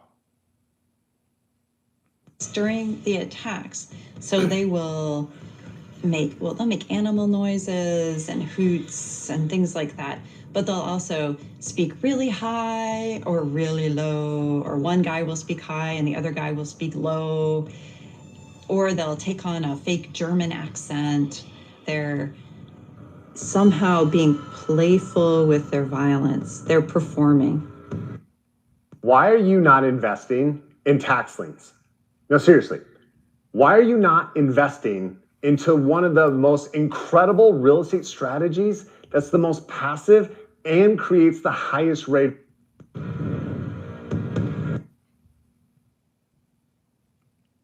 Actually, I feel sorry for you, dude. I feel sorry for you. I feel sorry you're a piece of I feel sorry the doctors didn't have enough common sense to sew your mama coochie clothes when she was in labor with you. They should never let your racist ass pass through. I feel sorry for you. I hope they sterilize your mama. We don't need more of you cavemen coming in the world. Rumors spread that the masked men were ghosts of Confederate soldiers killed in combat and back for revenge. Fear spread among former slaves. Soon, brotherhoods began to emerge across the South, with names like the Knights of the White Rose, the White League, and the Red Shirts. They all used the same intimidation tactics. Klansmen would stake out territory in front of voting booths to keep black men from participating in elections. The thing is this, right? I've been saying ever since I've been live, come in here with it, come in here with it. I even asked if there's any trolls here, leave now. Because I'm serious today. I'm tired of this. And ain't nobody got to deal with y'all bullshit, man. Ain't nobody got to deal with y'all, man. Y'all, ain't nobody got to deal with that shit. It's too early in the morning. Take that shit somewhere else. You know what I'm saying? Take that shit somewhere else. Y'all weak as hell. Soon as somebody call you out, there's no accountability and you claim everybody's playing victim. Huh? But at that damn Super Bowl party, when everything was Latino instead of white, we heard all y'all white asses crying out, oh, this is America. We couldn't understand anything he said. Well, whose fucking problem is that? Whose problem is that? Who was playing victim then? So if the shoe fit, wear it. Don't forget your damn socks. Huh? Your flip-flop wearing, man, boy, listen. Man, whoo. Y'all some hypocrites, boy. Y'all some hypocrites. Y'all some hypocrites, but you gonna get cooked today. You gonna get barbecue grill cooked. You gonna get pork rind cooked. You gonna get chitlin cooked. You know what I'm saying? You gonna get oxtail and pig feet cooked today. Y'all keep playing victim. It's all right for y'all to do it, but it's not all right when somebody call you out on your BS. You know what I'm saying? When somebody call you out on your BS, you're always trying to change it. It's per capita. You always got some kind of excuse. Create some wiggle room somewhere. You know what I'm saying? Y'all blame everything on black.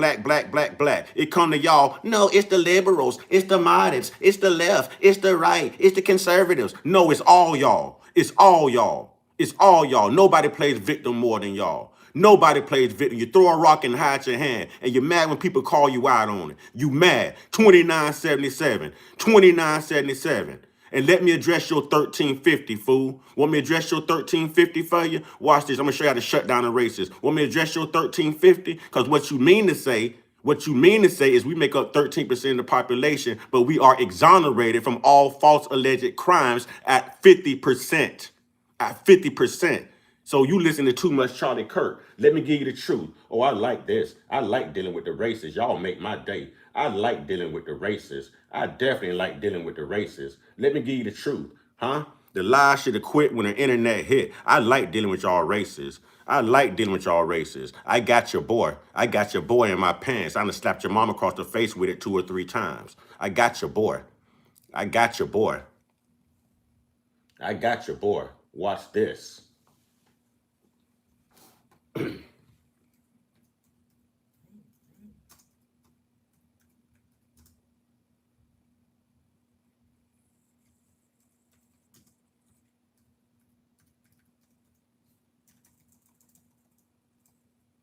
I got something for you.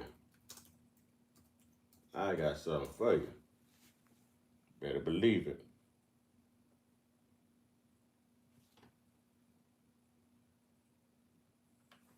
I got something for you, homie.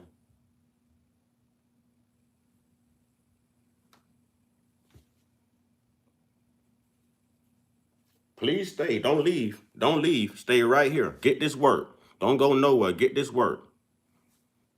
Get this work. Shay Whiting. Shay Whiting. Don't get beat black, Shay Whiting.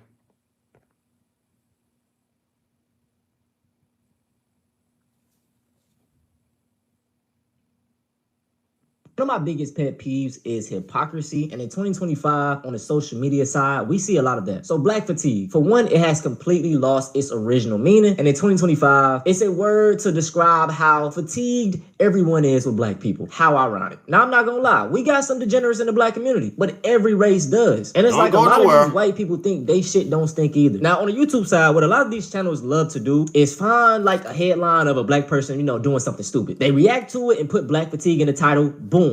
Generates hundreds of thousands of views. And the main talking points of the video is like, you know, I want better for the black community, you know, so I have to highlight the negativity. That's false. These channels are only trying to garner views for their racist white audience, okay? And the reason I know this is because they are never critical on the white race. Let's take September, for example. There have been so many mass shootings, white on white crime, judges getting found of child, you know what, so much negativity and bad happening in the white community. Not a peep. Nobody's making videos. But let it be a rare instance of a black person harming a white person. Oh my God, it's going to bring in millions of views. Black fatigue. Oh my God, black people are bad. And bro, I'm sick of it. One thing about me, I will never be the bigger man. If you go low, I'm going to hell.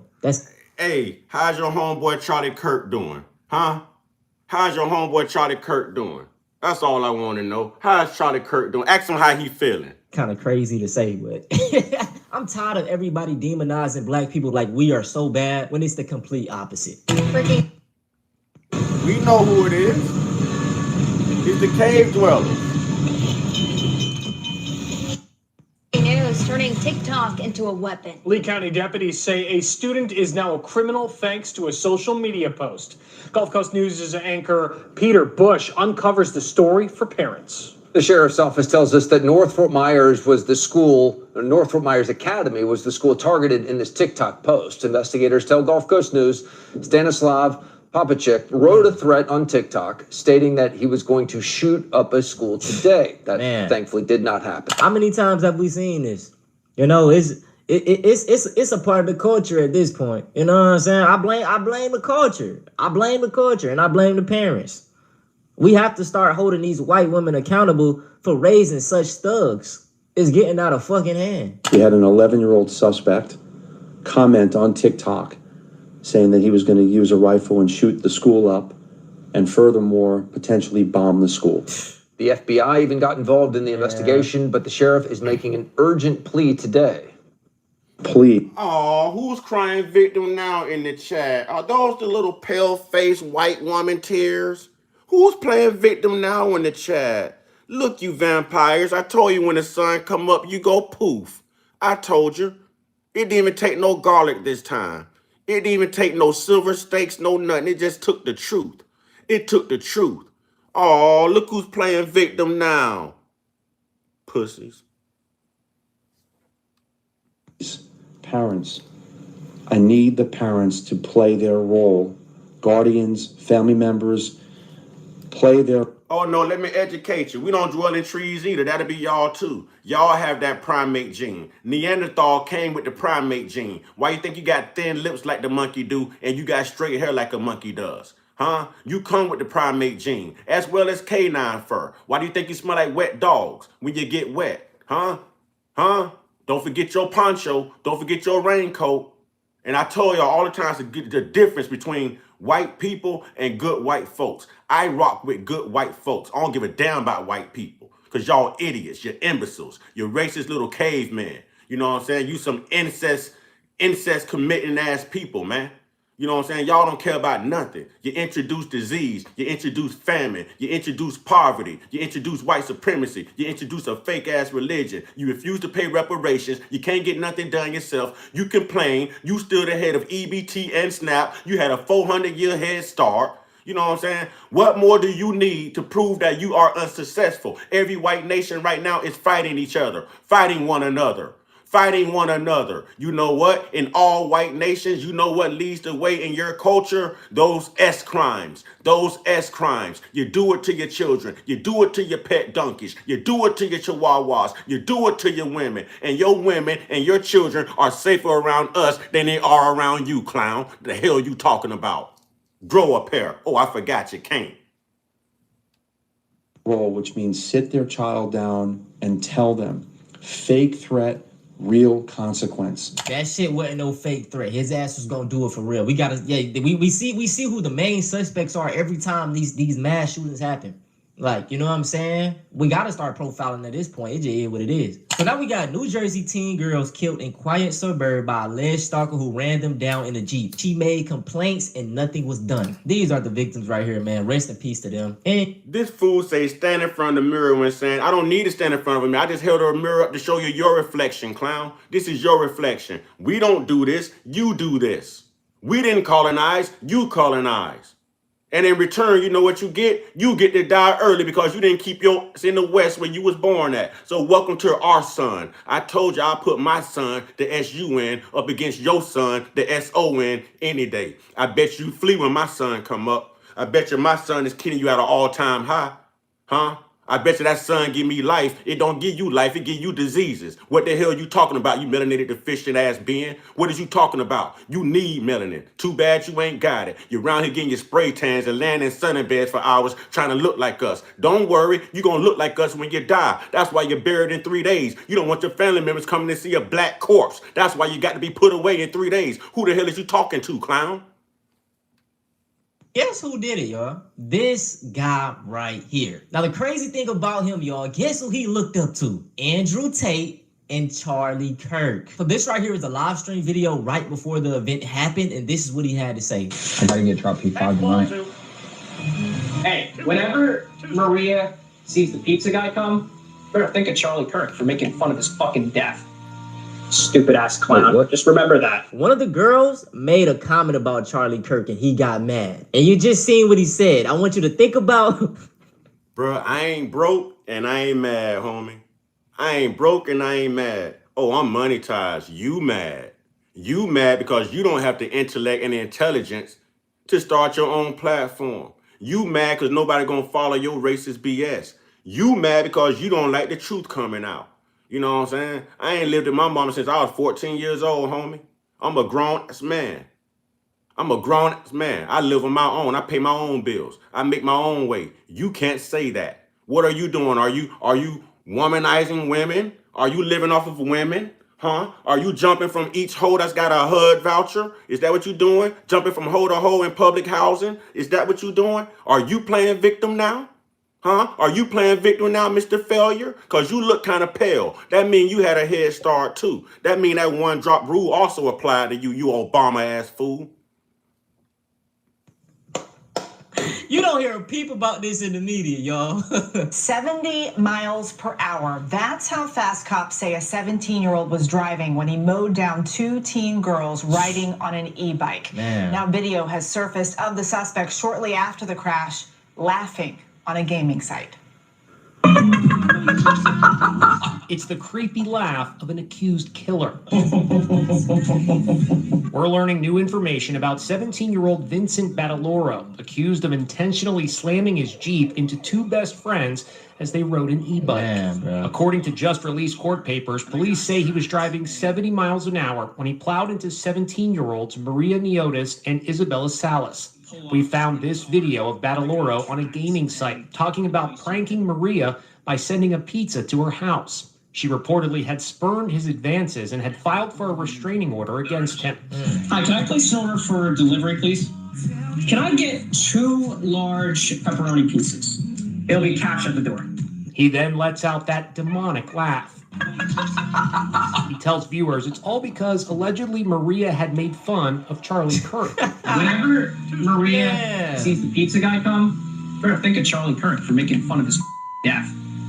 Stupid clown. A fellow gamer asked if he'll drive to Maria's house to watch the pizza be delivered. Oh, I did that the last time, but the mother saw me pull up in the car, and I got tracked, and the police, did what they did. Bataloro made the video 9 days ago. On Monday, when the two girls were killed, police say Bataloro fled the scene before they found and detained him and issued him an astonishing 15 tickets. But he was not arrested because he claimed it was an accident. The next day, Bataloro went online to express his condolences. In a neighboring town, unfortunately, 2 girls were killed. Yeah, caveman. Huh? I'm holding that mirror up to you, caveman. Y'all always want to come here and say somebody crying victim. Who's crying now? We know who run y'all news stations. Huh? Shay Whitey. So y'all not gonna report this. That's why y'all not arresting nobody in the Epstein files either. Shay Whitey. Huh? But this is social media. We tell the truth. Boy, we get it in. We get it in. We love the racists. We love the racists. Because y'all unaccountable. That's why it makes it easy work. Because all we got to do is show you you. We show you the very thing you run from. You. That's why you want all them sex changes. You don't want to be you. Ask Bruce about it. Oh, Caitlin. Ask him. Ask him about it. Huh? Ask them about it. Y'all run around here taking out your own people. You're around here screaming Charlie Kirk. Who took out Charlie Kirk? Who took out Charlie Kirk? Y'all around here screaming King Trump. Who tried to take out King Trump? Not once, not twice, but 3 times, fool. Who tried it? Who took out the 3 U.S. presidents that was assassinated? Huh? Who do all these mass school unalivings? Who's shooting up churches? Who doing it in the Walmart supercenters and stuff? Who's doing it? Huh? But I guess that don't count. Per capita. I guess that don't count. White fatigue, bastards. In a hit-and-run crash. I wish my sincerest condolences.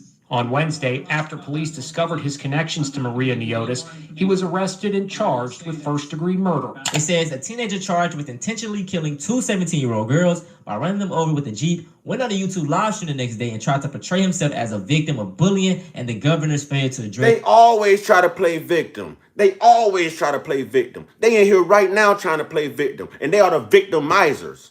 They are the victimizers. They so mad right now, y'all. They stormed in their little sister room and their little daughter's room, and they doing some indecent things to them right now.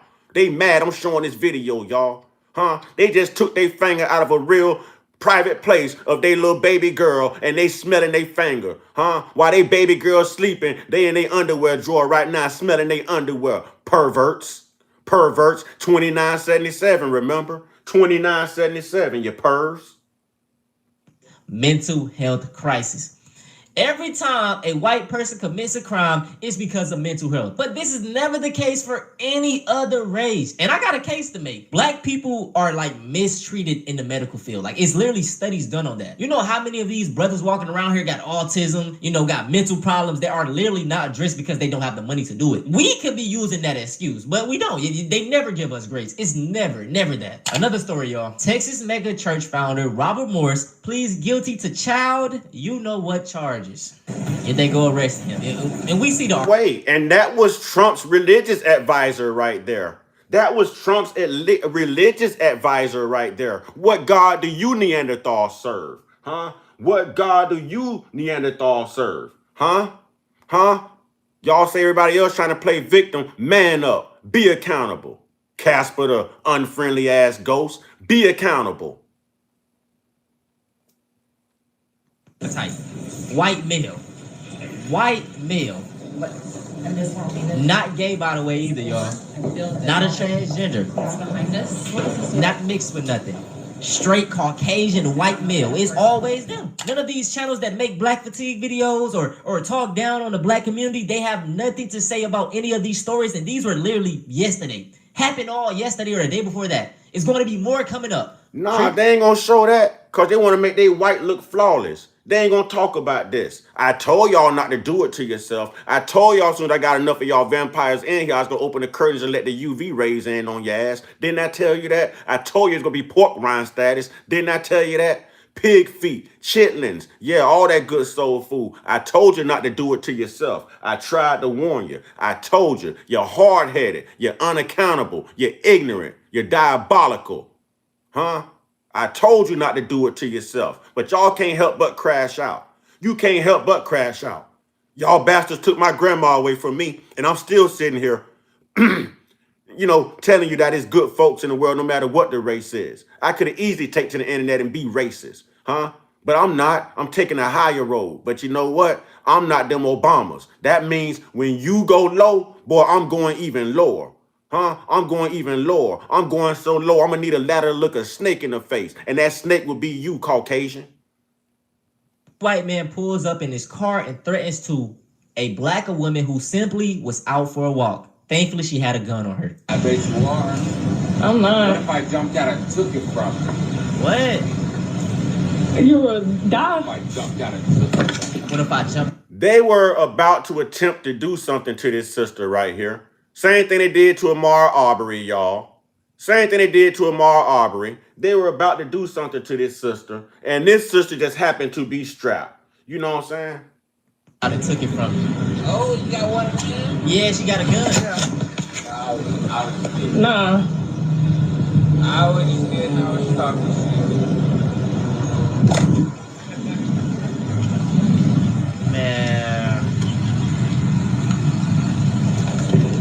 The man said, Misty Fox, I'm not prejudiced by a long shot, but since you want to come in and give people titles, let me give you a title. What's wrong with you? You're unaccountable. You're a white woman. How are you letting these white men do this to the children that y'all are bringing into the world, Misty? Since you want to have a conversation, you know what I'm saying? Don't come in here throwing rocks in a glass house, because your house is made of glass as well. You're a white woman. You know why your birth rates are decreasing?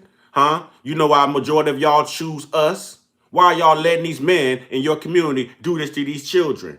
Huh? Ain't nothing prejudiced about me. I have an observation. I have an observation. The same way you give your racist observation. You came in here giving a racist observation. Huh? So answer that question with your racist observation. Why can't you stop those white men in your community from doing egregious, nasty, indecent things to the children that your white ass give birth to? Huh? Because last time I checked, y'all white ass was right in there with them. Y'all are getting locked up for the same stuff. All them indecent pictures of them children found in your phones, yeah, that's the husband and the wife doing it to the children. Yeah, that's the husband and the wife. You ain't standing up. You ain't standing up, but you got so much to say. You got so much to say. You ain't standing up. Talk about your own damn community before you come in here deeming somebody racist. Because everything I'm saying is factual. 2977. Look it up. 29% of all white men ages 41 and up, and even younger now in the white community, are getting convicted of S crimes against dogs, against raping women and children at 77% in the country. But you ain't talking about that. You want to come in here with your little inflated 1350. You ain't talking about that. Huh? Talk about that, vampire. Talk about that, racist. Ask those type of questions to your own people. Boy.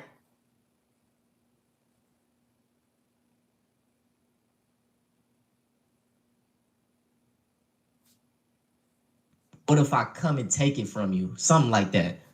She had to... You are a boy. Don't y'all believe in that binary, non-binary? That makes you a boy. Boy. Because you look like you back that up too. Boy. You only a woman at daytime. You dress like a dude at night, don't you? Boy. Get your Lady Gaga ass up out of here. Flash her gun to make him go away. This is what I be saying, man. As black men, we gotta protect our women. You got niggas hopping online, bashing them, They don't have shit to say about a white man though. They so quiet for a white man. You know what I'm saying? These niggas is cowards, bro. But we got white men like this, they be targeting our women, and y'all, and they you know, can't even feel protected by them. Clowns, bro. This was 2 days ago. Former Briarwood Christian School. Christian school. Christian. The white people made up indoctrinated religion. Christian. Oh, they hide behind Christian, y'all. Damn Christian devils. Huh? They hide behind the Christian stuff, y'all. You know what I'm saying? I told y'all not to do it to yourself. I told you not to do it to yourself. I asked y'all nicely. I could play this live back. I asked y'all about 5 or 6 times. I even told you this is the build up. I told you not to do it to yourself. I told you not to do it to yourself. Huh? Boy, y'all went to go to war with Iran. Boy, Mr. Uncut just went to war with the racists, boy. I'm trying to tell you. Huh? I bought the stealth bombers out. I'm firing drones. I'm firing the drones up, y'all. They don't want this smoke. Because where it's smoke is fire. But I'll burn this down talking about y'all today. I'll burn this down talking about y'all. Y'all don't want that heat. I asked you not to do it to yourself. But y'all can't save yourself for nothing. You always needed everybody else to save you. You're waiting on white Jesus to come save you. Black people had to save you. In how many wars? How many wars did black people come save you? You needed Spanish people to come save you. You want to be farmers, but you can't pick your own damn crops because the sun too hot. Your sunscreen ain't good enough, huh? Your sunscreen ain't good enough. Bastard, put on some long sleeves, get you a spotlight, and pick that shit at night. That's what you do. Pick it at night, huh? Huh? You're mad because you're melanin deficient. You signed up to do jobs that you can't do, huh? Everybody got to do something for you. You're lazy. You ain't never did a damn thing. Ain't never did a damn thing but run your damn mouth. And that's all you will ever do. Everybody got GUNs now. What power do you have? What power do you have? Your birth rate just dropped to 49.1%. That's not even 50%. Huh? Y'all got all these Planned Parenthood centers at 2.5 miles walking distance in every urban community. And you guys got fertility clinics in yours, and your birth rate still decreasing? Huh? Becky ain't giving up the pudding pop? Your birth rate still decreasing, and you got fertility clinics? We got Planned Parenthood, and we steady popping them out, and y'all don't like that.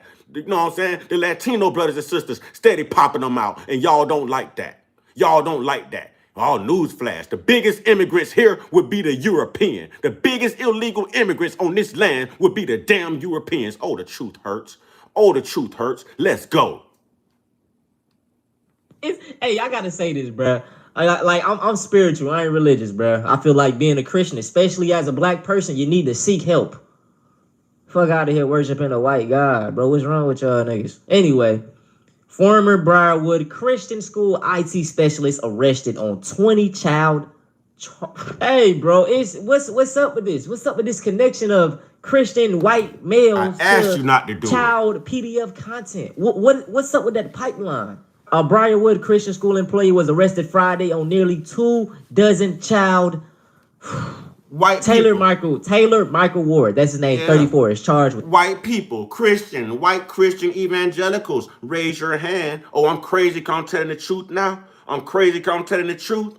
Huh? Y'all weren't crazy when y'all was coming here with your racist comments though, right? It wasn't crazy to put the N-word all the way down the screen. That wasn't crazy. But it's crazy because I'm cooking you with facts. Huh? At least I'm telling you how to cook somebody well done. Then the more I show you how to cook your food well done, and you're still eating raw meat to this day. Well, let me show you how to cook a steak well done, because y'all gonna be some well done cooked steaks today. And I don't even eat meat. Huh? I don't even eat meat, but my tribe do.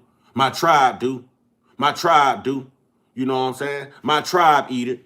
I'm going to cook you well done today. You ain't listen to the Moors. You ain't listen to nobody. We told you, mind your business. Keep your hands off things that don't belong to you. We told you that. But no, y'all want to colonize everything and run everything. Oh, your time is up now. Your time is up now. You scared. Oh, the black and the brown just might do the same thing to y'all that y'all did to them. So you come out with them little stink-ass 10 commandments, hoping that black people don't do the same damn thing to you that you did to them. Remember all them women? Name one of the 10 commandments y'all colonizing demonic asses ain't break. Name one. Name one. Thou shalt not steal. This land don't belong to you. Thou shalt not kill. How many wars?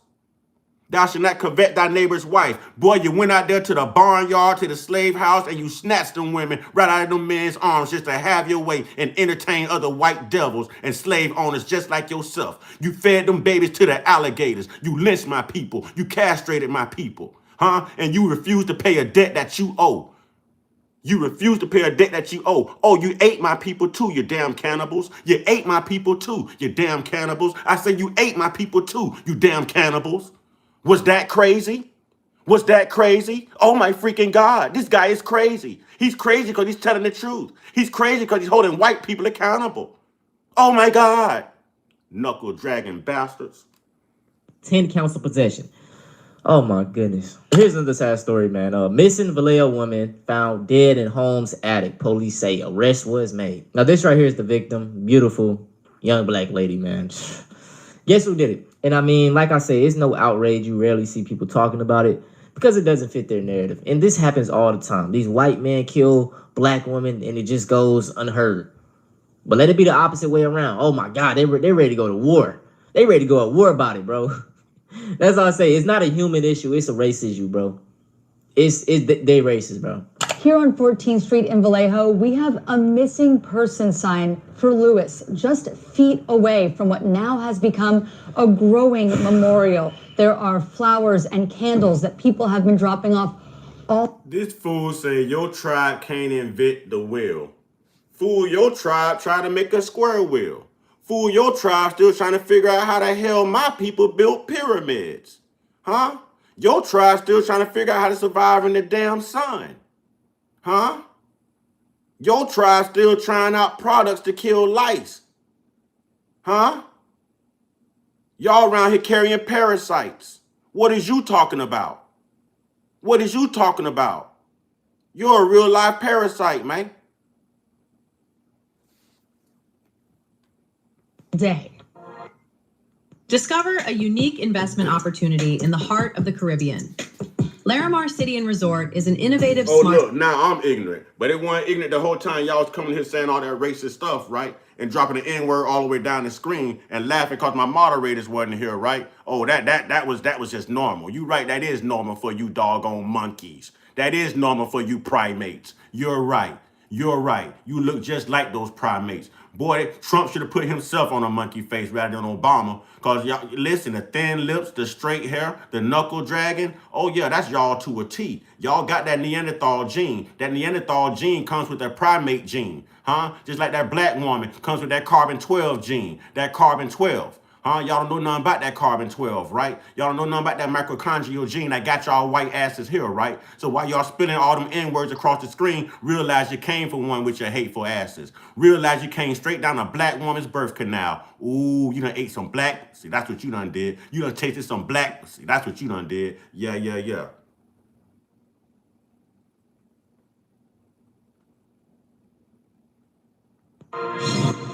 Woman found in attic. This is. I mean, it's the proper thing to do, especially if you're from Vallejo.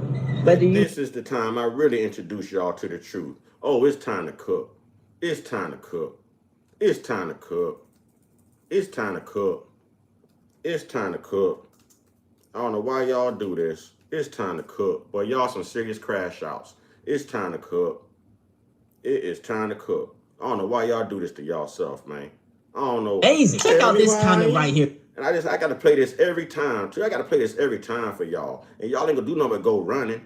You can do nothing but go running. So as black people as a whole, I feel like it's only right that we all come together and coin a new term, black obsession. Throughout all of history, it seems that racists have a very strange obsession with black people. Now in 2025, every other day, there is a new example of this. Recently, a white man went to a all-black barbershop to discuss his black fatigue. I did a video on my second channel already breaking down all of the false statistics and fallacies, but I will say this, he walked out of that barbershop alive. If you get your white ass out of my indigenous land, I have my Wakanda. You ask me, where's my Wakanda? Take your white ass back where you come from, you damn immigrant, and I have my Wakanda. Huh? Didn't you ask me that? Yeah, Whitey mad now. Now who's playing victim? Now who's playing victim? Huh? I told you not to do it to yourself. Now who's playing victim? Now who's playing victim? It ain't no fun when the black man got the And you know this, man. I told you not to do it. Y'all just can't help but crash out. I told you not to do it. You can't help but crash out. You prone to this type of behavior. Can't take you nowhere in public. And like Cat Williams said, you wonder why your parents just keep putting them little blue leashes on you and treating you like some German Shepherds and some Rottweilers. Because you don't know how to act. You don't know how to act. You got to put the leash on you. You don't know how to act in public. You don't know how to keep your hands off things that don't belong to you. You're incapable of telling the truth. You know what I'm saying? You're incapable of telling the truth. What more do you want? What more do you want? What more do you want?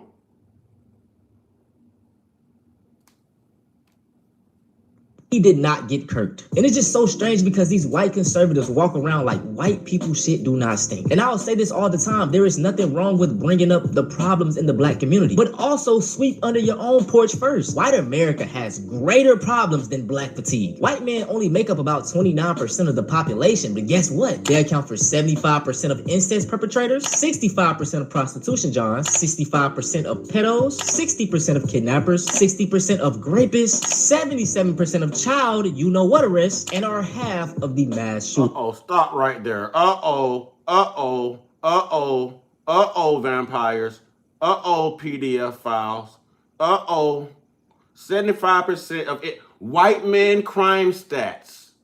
75% of incest perpetrators. You nasty bastards. You nasty bastards. 65% of prostitution johns. You perverted bastards.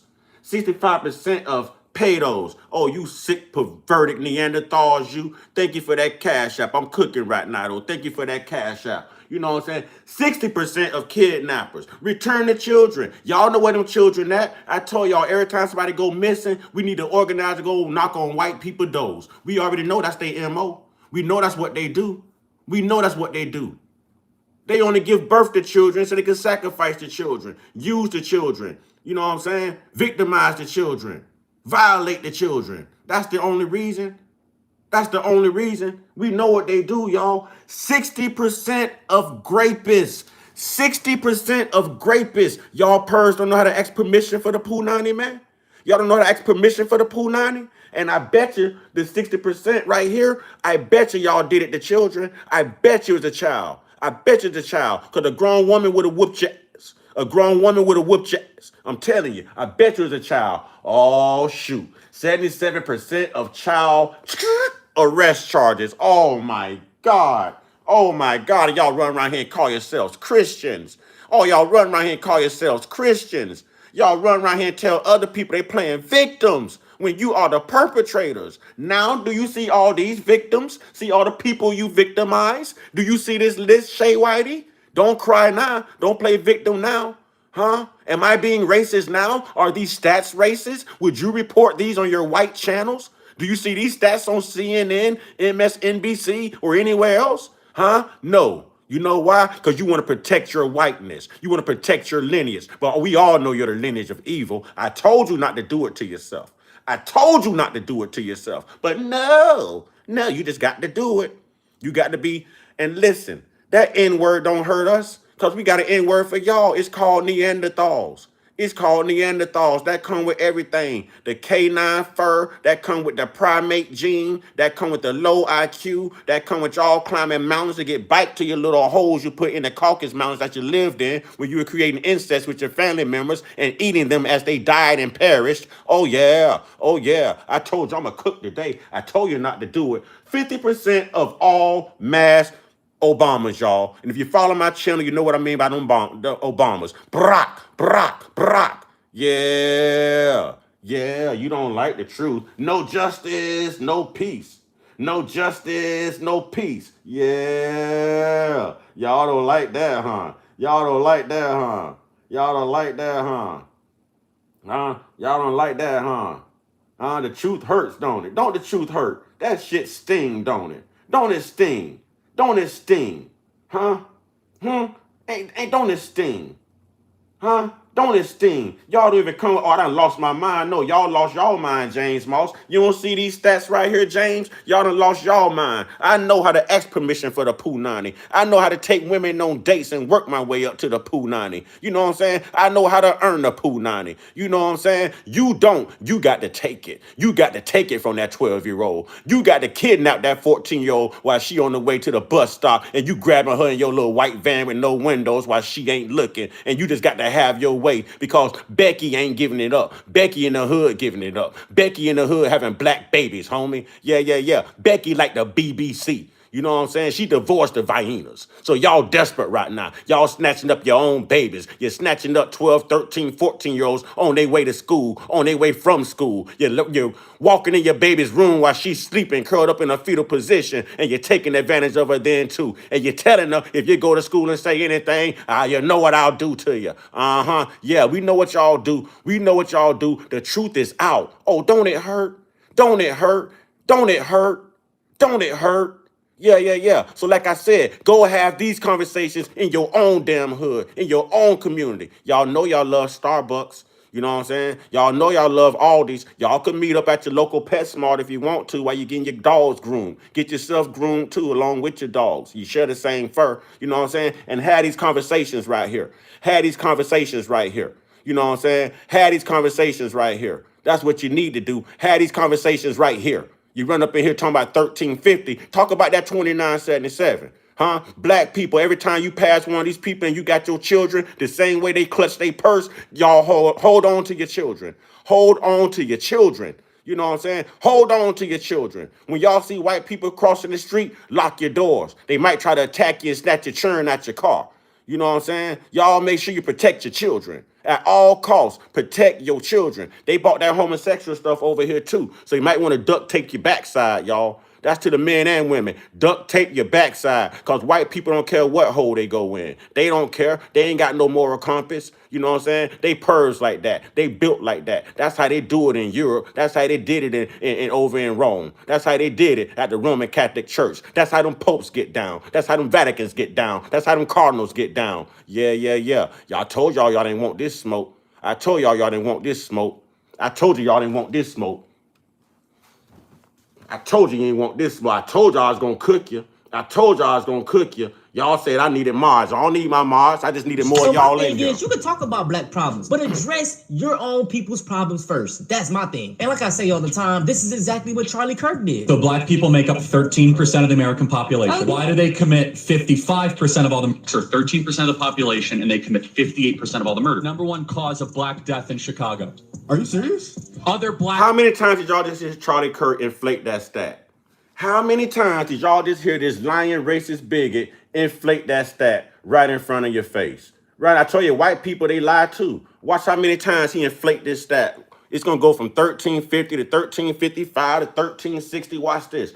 Watch this. What Charlie Kirk should have did with his useless white life was go around telling white people to get their act together. He should have been calling white people out on the egregious things that they do. That's what he should have been doing. That's what he should have been doing. That's what he should have been doing. Oh, yeah, I'm a black Charlie jerk. I'm a black Charlie jerk. That's who I am. I'm a black Charlie jerk. I tell the truth. And this ain't Turning Point USA. This Burning Joint USA. And I'm going to burn this joint down with the truth. I'm going to burn this joint down. You know why? Because you white people are incapable of telling the truth. Are incapable of telling the truth. Watch this.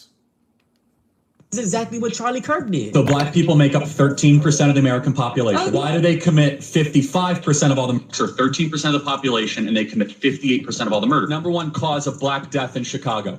Are you serious? Other blacks killing blacks. Are y'all other blacks? Yes. I'm going to break this stat down every chance I get for y'all. So they're basing their information off the 2019 FBI crime data stats. And yes, black people did make up 15% of the arrests. Arrests, y'all, not convictions. And do you know which group in America is the most exonerated? Black people at 50%. That is a Crazy. And you notice how every time in these clips, the stat changed, bro. Like, this is the thing about the Charlie Kirks and the dude that went to the barbershop. The people that they're debating do not really know statistics. He went to a black barbershop of older black men who probably never even looked up a crime statistic. And that's why I try to push y'all to go do your own research and know these statistics in case you ever run into one of these dudes. And then to be honest, you really don't even gotta know stats. All you have to do is a simple Google search and it will debunk those theories. And that's why that barbershop video made me so mad, because those black men, they could have easily broke down all of that stuff. But the thing about it, these racist people know exactly who to argue with, man. I'm telling you. And I just find it so funny how a lot of these racist people love to tell black people to take accountability. But white people are the biggest hypocrites. They seem to never take accountability. It's the same reason every other day we're seeing a new white Christian claim that slavery wasn't bad. The institution of slavery is not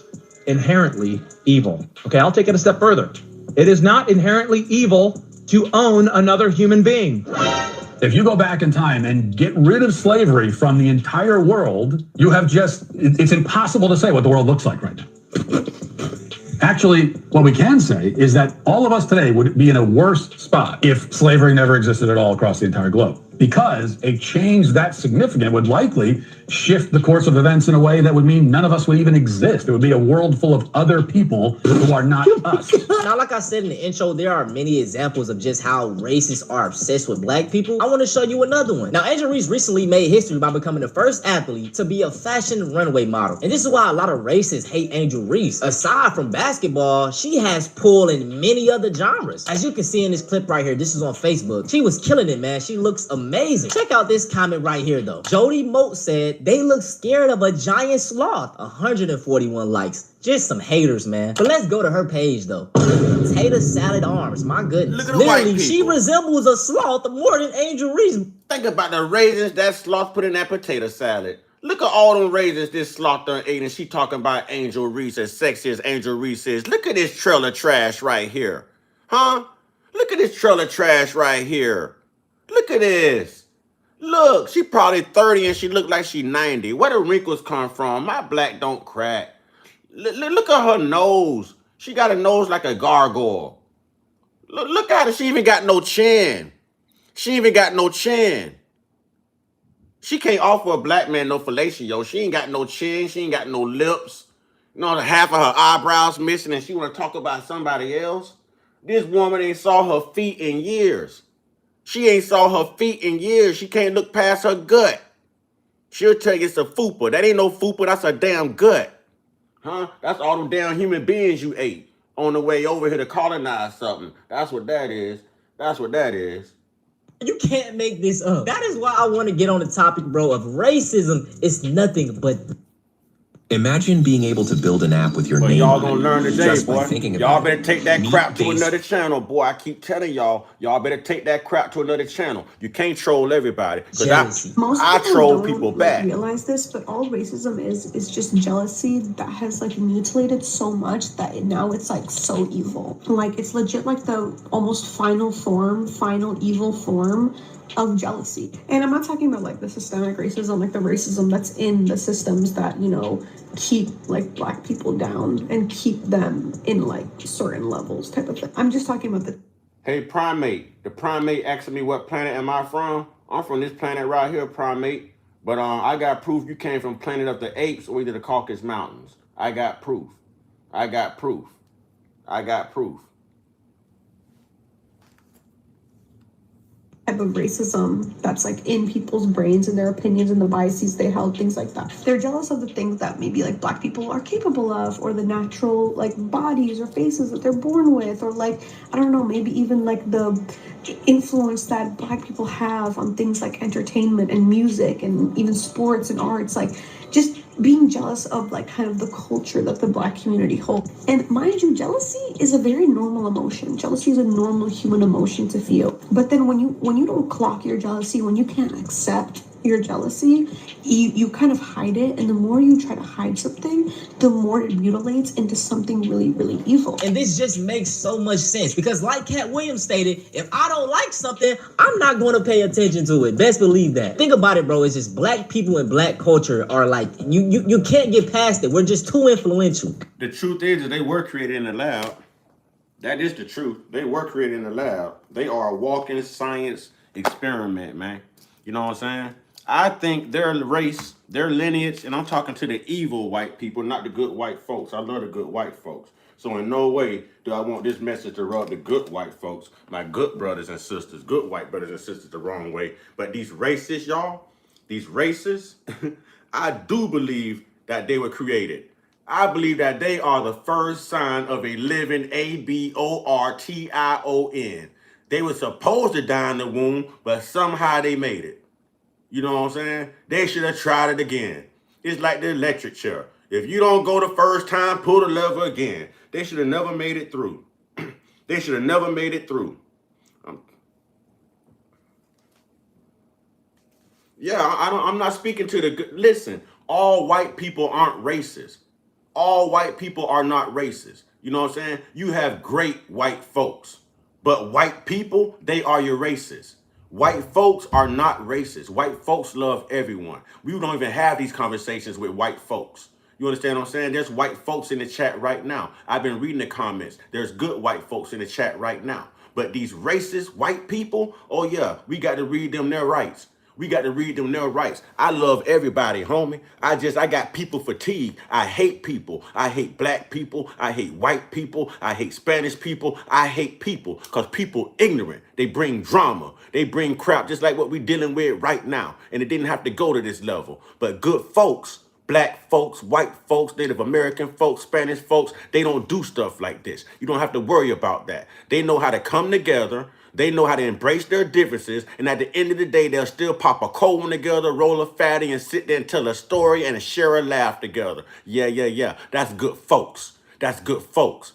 But y'all demons coming up in here talking all that you talking, I asked you not to do it. I gave you an opportunity to prove whether you was good folks or not. You ain't good folks. That's why I'm mine giving it to you racists right now. That's why I'm mind giving it to you racist white people. You show me who you are. So you gonna wear this. If the shoe fit, wear it. Don't forget your socks, your flip-flop wearing, because that's what you do. I feel like ever since they added TikTok images, it really exposed what Black people have been saying for years about how influential Black American culture is, like, worldwide. And we've been saying that since, like, even before 2020. Like, people keep on calling it TikTok slang, Gen Z slang. Like, I'm Nigerian American, but, like, I know I grew up in America, it's Black American slang. And I feel like the TikTok images really just showcases that, because most of the images in the comment sections are Black people, are just Black people being shown.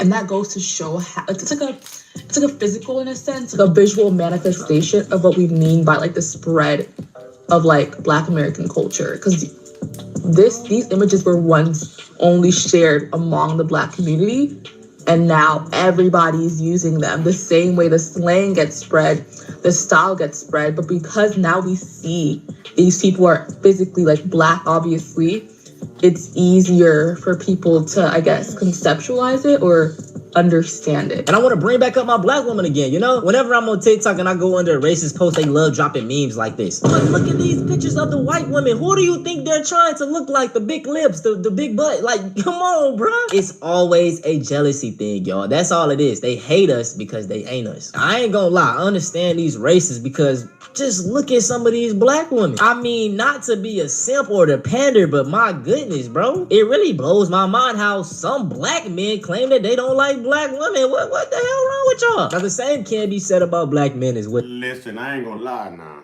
I don't like a mouthy sister. But in all occasions, boy, our sisters get it. Boy, we got some bad, nice looking, sexy, beautiful, gorgeous, juicy. Boy, listen, you can't hold a candle to our women. You can't. You can't. That's why when your white slave master wife was sleeping, you snuck out to the barn. Boy, you had to have some of that black nookie, didn't you? That melanin was popping, wasn't it? You enjoyed that juicy fruit, didn't you? The best damn thing you ever had in your life, wasn't it? You didn't even want Becky no more. You was like, no, Taylor, I don't want you anymore, Taylor. I'm gonna go out here to Keisha. Let me go get Keisha. I don't want you anymore, Taylor. I'm going to Keisha. Yeah. Best damn thing you ever had in your life, wasn't it? Want some of your brown sugar? Yeah. Best damn thing. Boy, listen. All women shut shit down. All women shut shit down. Let me give it to you one more again. All women shut shit down. Yeah. A few months ago, there was a trend going around on TikTok when the 6'5" dreadhead starts squaring up because I was running my mouth a little too much. And the song that they were using for the picture was I Won't Back Down. Here's another one. When the 6'4" dreadhead starts squaring up because I started fake whipping him. When the 6'4" light skin starts to square up because I said the hard R one too many times. It's literally giving up sense, bro. And one thing about me, I do not take these jokes lightly. Time and time again, we see these jokes have a deeper meaning. And with this trend, it just seems like the fetishization of black men. Like they're basically talking about their dream man. Light skin, dreads, tall, like what is this? Now my last example I want to bring up is this young Republican group chat leak. If you don't know what was going on, it was a group chat full of young Republicans. They were from the ages of 24 to 35. They grown people. In a group chat, they were talking about the mustache man, immigrants, gay people, and of... Hey, Justin, brother, this ain't even geared towards good white folks, homie. This ain't geared towards good white folks. You know what I'm saying? We got bad people in all cultures, bro.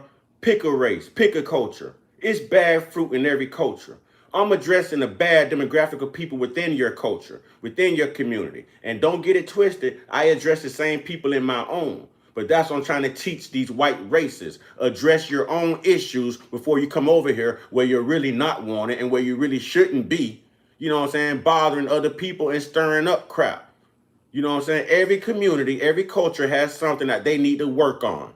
You know what I'm saying? So work on it and come together and let's be better folk rather than worse people, because the people right now is what's wrong with this country. Ain't enough good folk. You see what I'm saying? So this message ain't geared towards all white people. You know what I'm saying? Never in a million years, homie. I got white people in my family and I wish an MF would mess with them. You know what I'm saying? But that's the good white folks. You know what I'm saying? Them the good white folks. So it ain't the whole white community, like it's not the whole black community. But at some point, we got to see past this crap. We got to see past it. Real talk. We got to do better. If you know better, you do better. You don't come in here starting stuff up. You don't see me on Truth Social. You don't see me at a KKK rally. You know what I'm saying? You don't see me on Reddit. You don't see me on X, because I know they don't like us on there. I know what they got to say about us. So why are you racist here? I don't mind the good white folks. I don't mind the good Spanish folks. I don't mind the good Native American folks. I don't mind the good black folks. But why are you racist people here? Why? Why every day we got to go through this?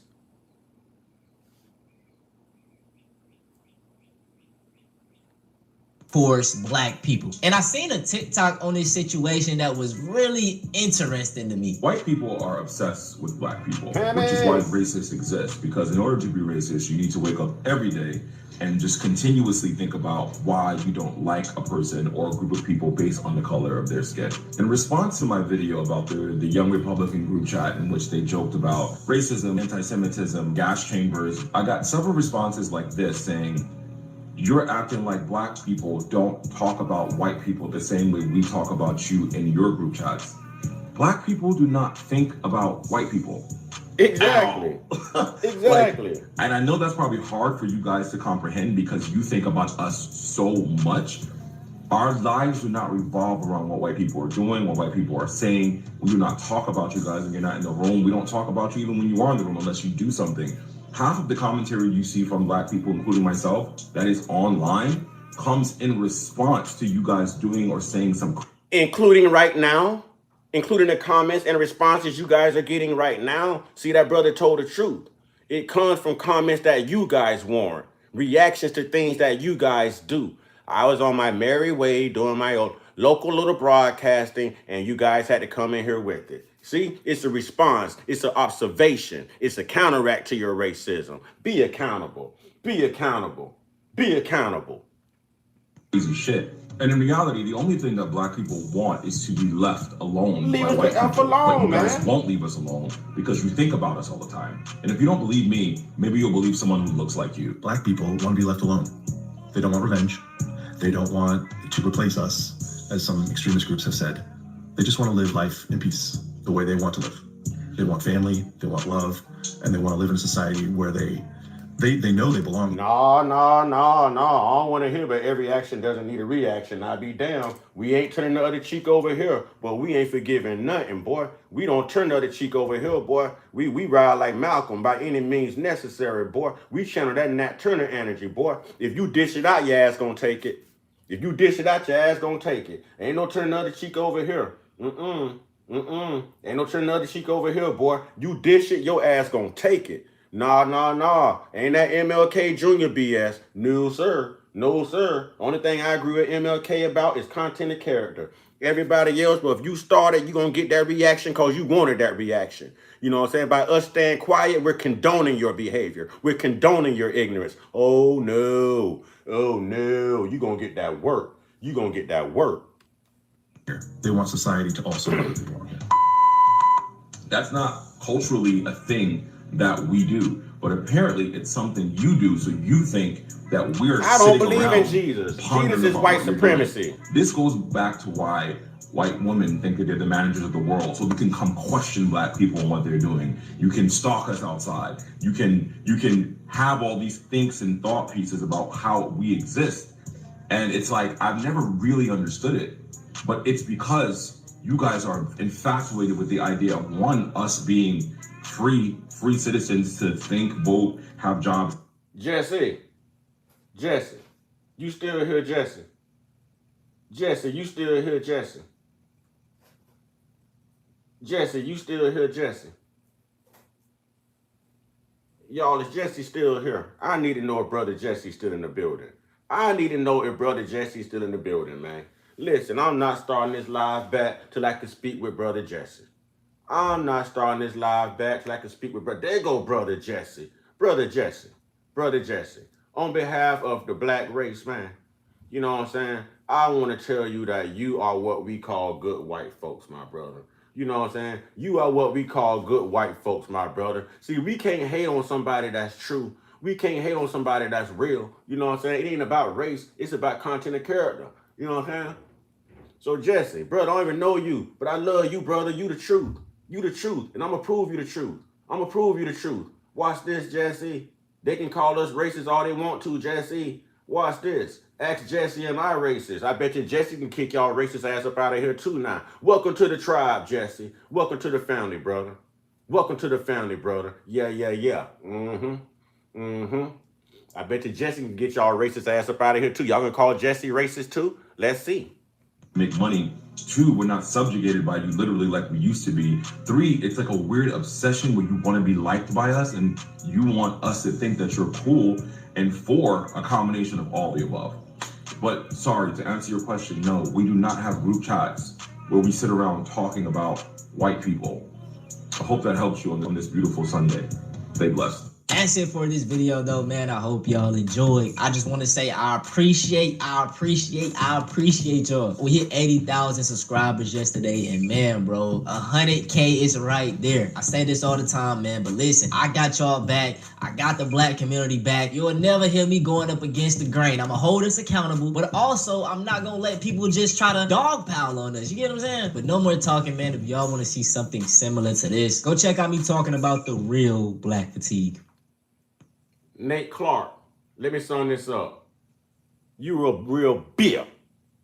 You a real bitch. Go change your tampon, little Tammy Walls, huh? You look like the type that wanted them tampons in the boys' restroom, huh? You on your cycle right now, ain't you, with your bleeding ass? Get your hate up out of here.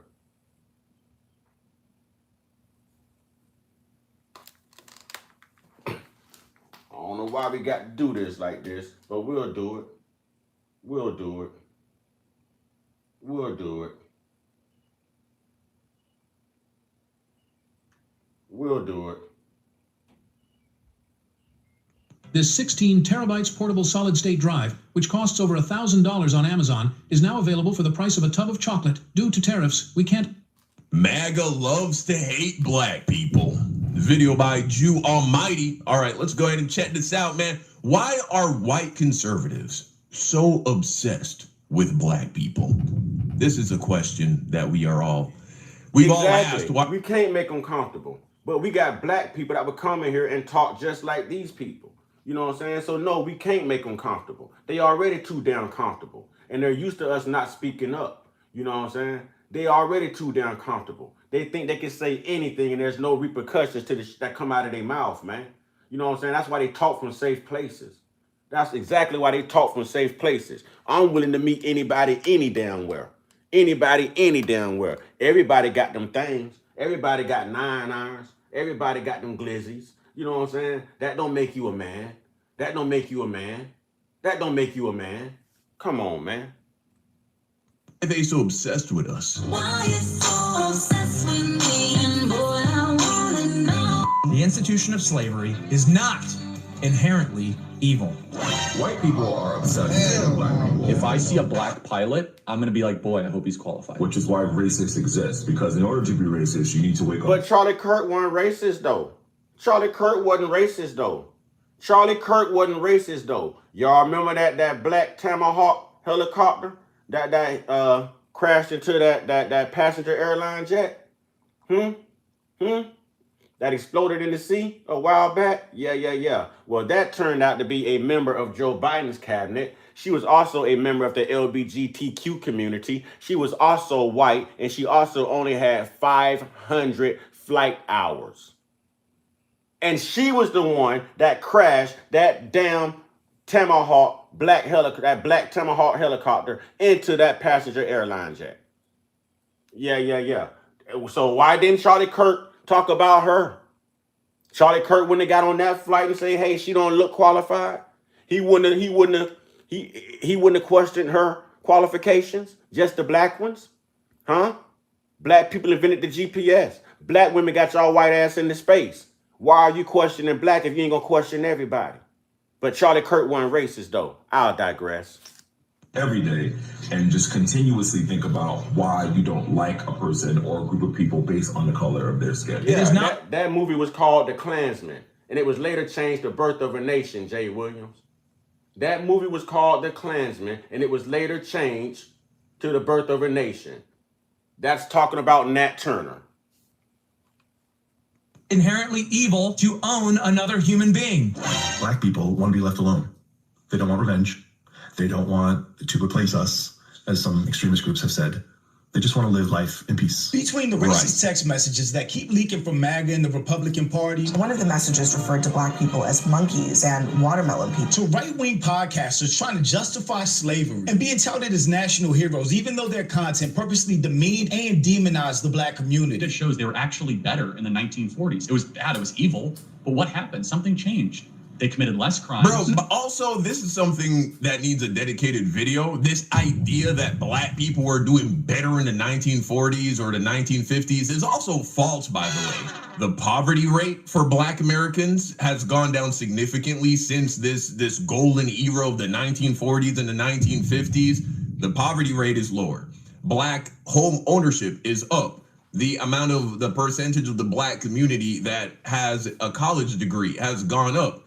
The amount of black billionaires, the amount of wealth in the black community has increased. Literally in every single metric that actually matters, the black community is doing better now than it was in the 1940s and the 1950s. This is a bullshit talking point that is pushed by black and white conservatives alike. And they push this to try and make the argument that all of the advancements that we have made as a society in regards to civil rights and equality have actually been detrimental to the black community, and we were better when we were enslaved. We were better off when we were under the oppression of Jim Crow. This is the argument that they're trying to push, but like everything else they push, it's a lie. It's just not true. Maybe they were afraid. I mean, 4,000 black men, women, and children were killed in violent lynch mobs. That's your explanation. It's very clear at this point that conservatives have a weird obsession, not only with the black community, but with trying to find some way to rewind the clock to make us subservient to them. There's no doubt about it. That's what they mean when they say make America great again. White people are obsessed with black people, which is why racists exist, because in order to be racist, you need to wake up every day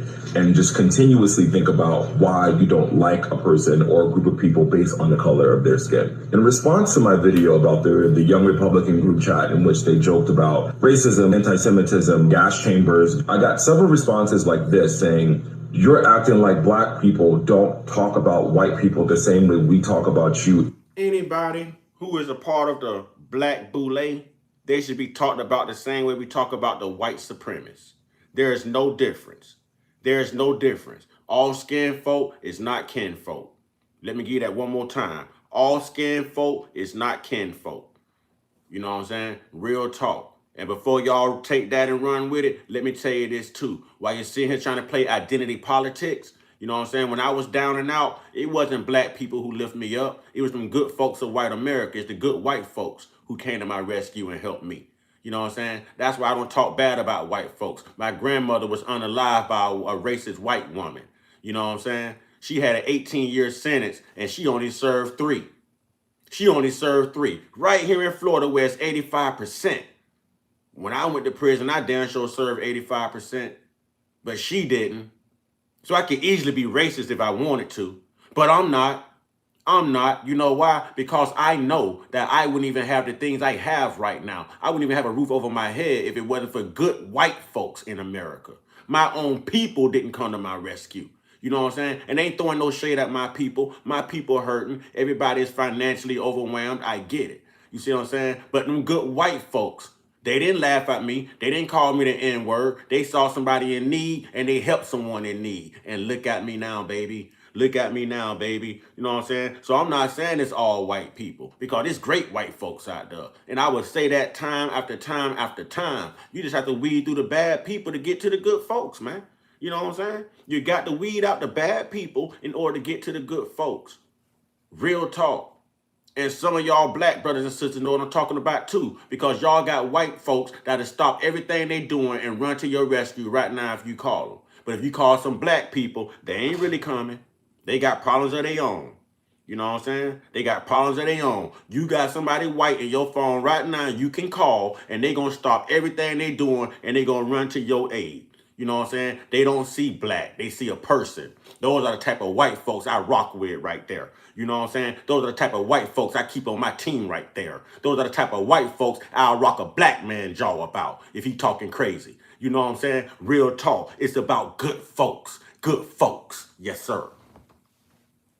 In your group chats, black people do not think about white people. We don't at all. We don't. Like literally, if white conservatives and racists stop obsessing over black people and harassing us, we would not talk about you niggas at all, bro. And I know that's probably hard for you guys to comprehend because you think about us so much. Right. Our lives do not revolve around what white people are doing, what white people are saying. We do not talk about you guys when you're not in the room. We don't talk about you even when you are in the room unless you do something.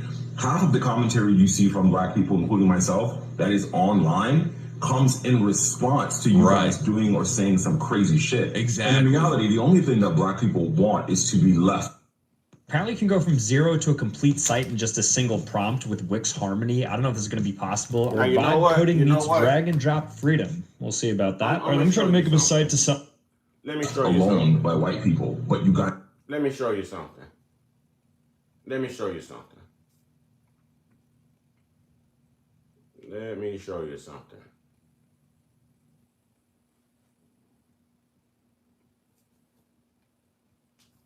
Or actually, I see a bunch of stuff in the comment box right now. So let me get back on point. I think we done got all the racists out. I believe we done got all the racists out. You know what I'm saying? I think all the racists are gone, and I see a conversation taking place in the comment section, and I was gonna go to that next. You know what I'm saying? So let's get it, y'all. Let's get it. I think we done got rid of the racists, y'all. You know what I'm saying? I think we done got rid of the racists. Happy hour is over. Let's go.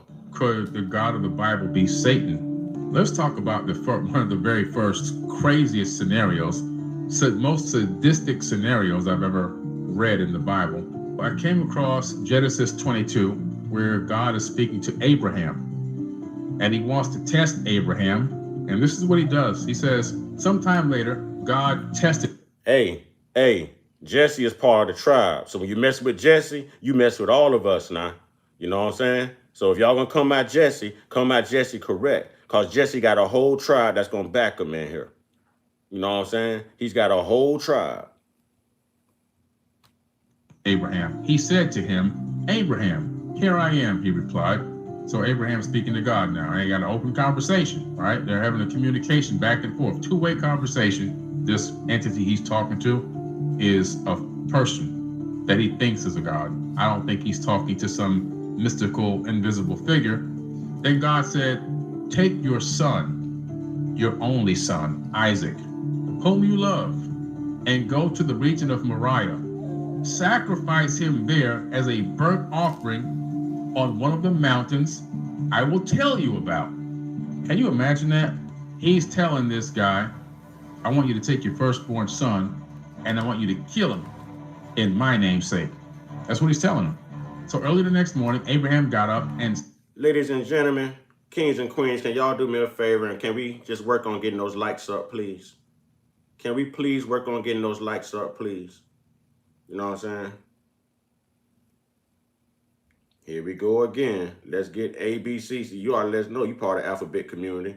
And what get me, y'all coming here with your little racist comments, man. Y'all never had no profile pictures up. You always hiding behind a darn letter.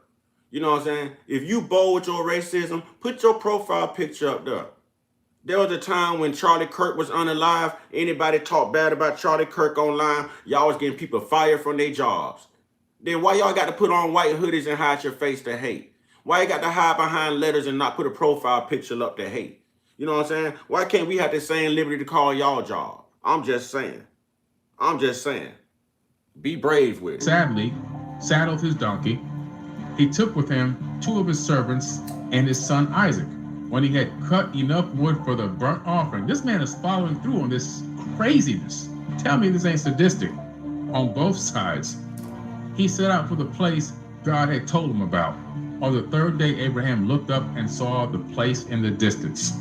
He said to his servants, stay here with the donkey while I and the boy go over there. We will worship and then we will come back to you. So he's lying now. Now he's telling a lie. He's trying to tell his servants, man, we're just going to go over here and pray for a minute and come right back. He ain't doing that. He's getting ready to go murder his own son in the namesake of this fake God. Abraham took the wood for the burnt offering and placed it on his son Isaac. So now he's putting the wood on his son. And he himself carried the fire and the knife as 2 of them went together. Isaac spoke up. Free my grandma dropping them facts in there. Free my grandma dropping them facts in there. Go ahead, free my grandma. You know I rock with your brother. Drop them facts. Drop them facts in the chat. You know what I'm saying? Yeah. And said to his father Abraham, Father, yes, my son, Abraham replied. The fire and the wood are here, Isaac said. But where's the lamb for the burnt offering? He don't even know he's about to get murdered by his own dad. He doesn't even know his dad is taking him up there to kill him in the name of his God, with lowercase g. Abraham answered, God himself will provide the lamb for the burnt offering, my son. And the 2 of them went on together. Again, he's lying again. When they reached the place that God had told him about, Abraham built an altar and he arranged the wood on it. He bound his son Isaac and laid him on the altar on top of the wood. Then he reached out his hand and took the knife to slay his son. But the angel of the Lord called out to him from heaven, Abraham, Abraham, here I am, he replied. Do not lay a hand on the boy, he said. Do not do anything. Now I know you fear God. Why? You think he did this because he wants to show God how faithful? Are you Look at this indoctrinated individual right here. Eric Wintress. Demons are extremely knowledgeable as well. Yeah, that's why white supremacy exists, and that's why white supremacy works. All those demons were extremely knowledgeable. They knew exactly how to change your culture, change your language, change your beliefs, change your location, change your history, change your time, change everything about you. Change everything about you. And you're sitting here defending the very thing that changed you, that stopped you from being you. And you're sitting here defending it. Sad part is the colonizers know that this is true. And we have a harder time convincing people like you who've been indoctrinated that this is true. They know it's true, and you're so damn indoctrinated and so damn lost and washed up in white Jesus that we can't tell you nothing. But the colonizers know. They plagiarized it all. All of this came from the Dead Sea Scrolls. All of it came from Egyptian writings. All of it came from the Roman Catholic Church. They added 10,000 more pages, 325 AD at the First Council of Nicaea. You see what I'm saying? So you got to know what you're talking about. You got to know what you're talking about. See, you're subscribing to European biblical interpretation. You don't know who you are. You don't know who you are. You keep waiting on a white man to come save you, and in turn, we'll keep clowning your ass too. We'll keep clowning you too. Ain't no white man ever gonna save you, and the oppressed and the oppressor cannot share the same God. If you don't agree on politics, how the hell do you agree on the same God? Tell me how. How that work? how that work, but you so damn indoctrinated. They getting you used to the idea of you sitting on your ass and just praying and begging a white man to come save you, rather you exercising the God in you, you empowering yourself, getting up off of your ass and going to make it happen for you. But you don't see the psychological standpoint between it all. You gonna be, listen. You finna pass this down to other generations of people who look like us, and it's gonna destroy us even more. It's going to destroy us even more. You claim to be a strong black woman. You claim to be a strong woman. Stand on the truth and raise a strong tribe. Raise your tribe in the truth. Raise your tribe in the truth. That's what you do. Searching dental implants? There's a lot of dental offices that'll talk about doing their teeth in the day process. Well, he is. He did it because he doesn't want the wrath of God. You see, that's why God said, now I know you fear me. That is very sadistic and very evil. Very evil. That's an evil thing to do. You see what this God of the Bible does? He preys on fear. He preys on fear. I do mean a he. Now I'm going to call it a he, because the God of the Bible are men. They're actual flesh and blood people. They're not. It's not in the creator of any universe at all. And so he's preying on the fear. He's using fear tactics to win people over. And these people, they don't understand that the powers that he has are just high levels of technology and wisdom that he can wield over them. This whole religion thing this dogma is a complete psychosis. The reason why the majority of people go into church and do it. I told y'all, man, Jesse is super straight, man. Jesse is what I mean when I say good folks, man. I don't even want to say good white folks. I just want to say good folks. You know what I'm saying? I just want to say good folks. Jesse is that example right there, man. Jesse is a real one, boy. Jesse is a real one. It takes courage to stand out rather than try to fit in. You know what I'm saying? And don't think that these white race soldiers don't get on, you know what I'm saying, the good white folks that speak up. They do. They treat them the same way. So it's hard for good white folks to speak up as well. So I know what Jesse goes through in his community dealing with races. You know what I mean? I go through it in my community dealing with races. But Jesse is just a good example of good folks, man. That's just good folks. You know what I'm saying? Straight up. Just good folks, man. Good folks.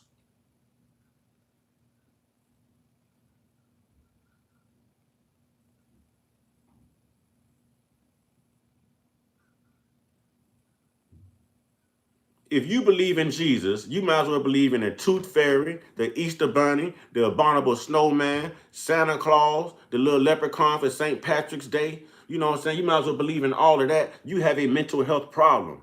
You have a mental health problem if you believe in this stuff, man. A mental health problem. Do me a favor. When you die, please come back and let us know if it's real, because you Christians are possessed. You play with spirits. You perform rituals. You read all these dead passages, dead people. You know what I'm saying? Y'all are possessed. Y'all are possessed. And King James also wrote a book called Demonology, how to call on demons. King James, that's on your Bible, wrote a book called Demonology, how to call on demons. Now tell me why a biblical scholar would also be telling you how to call on demons, because you already calling on them demons when your ass in church. Huh?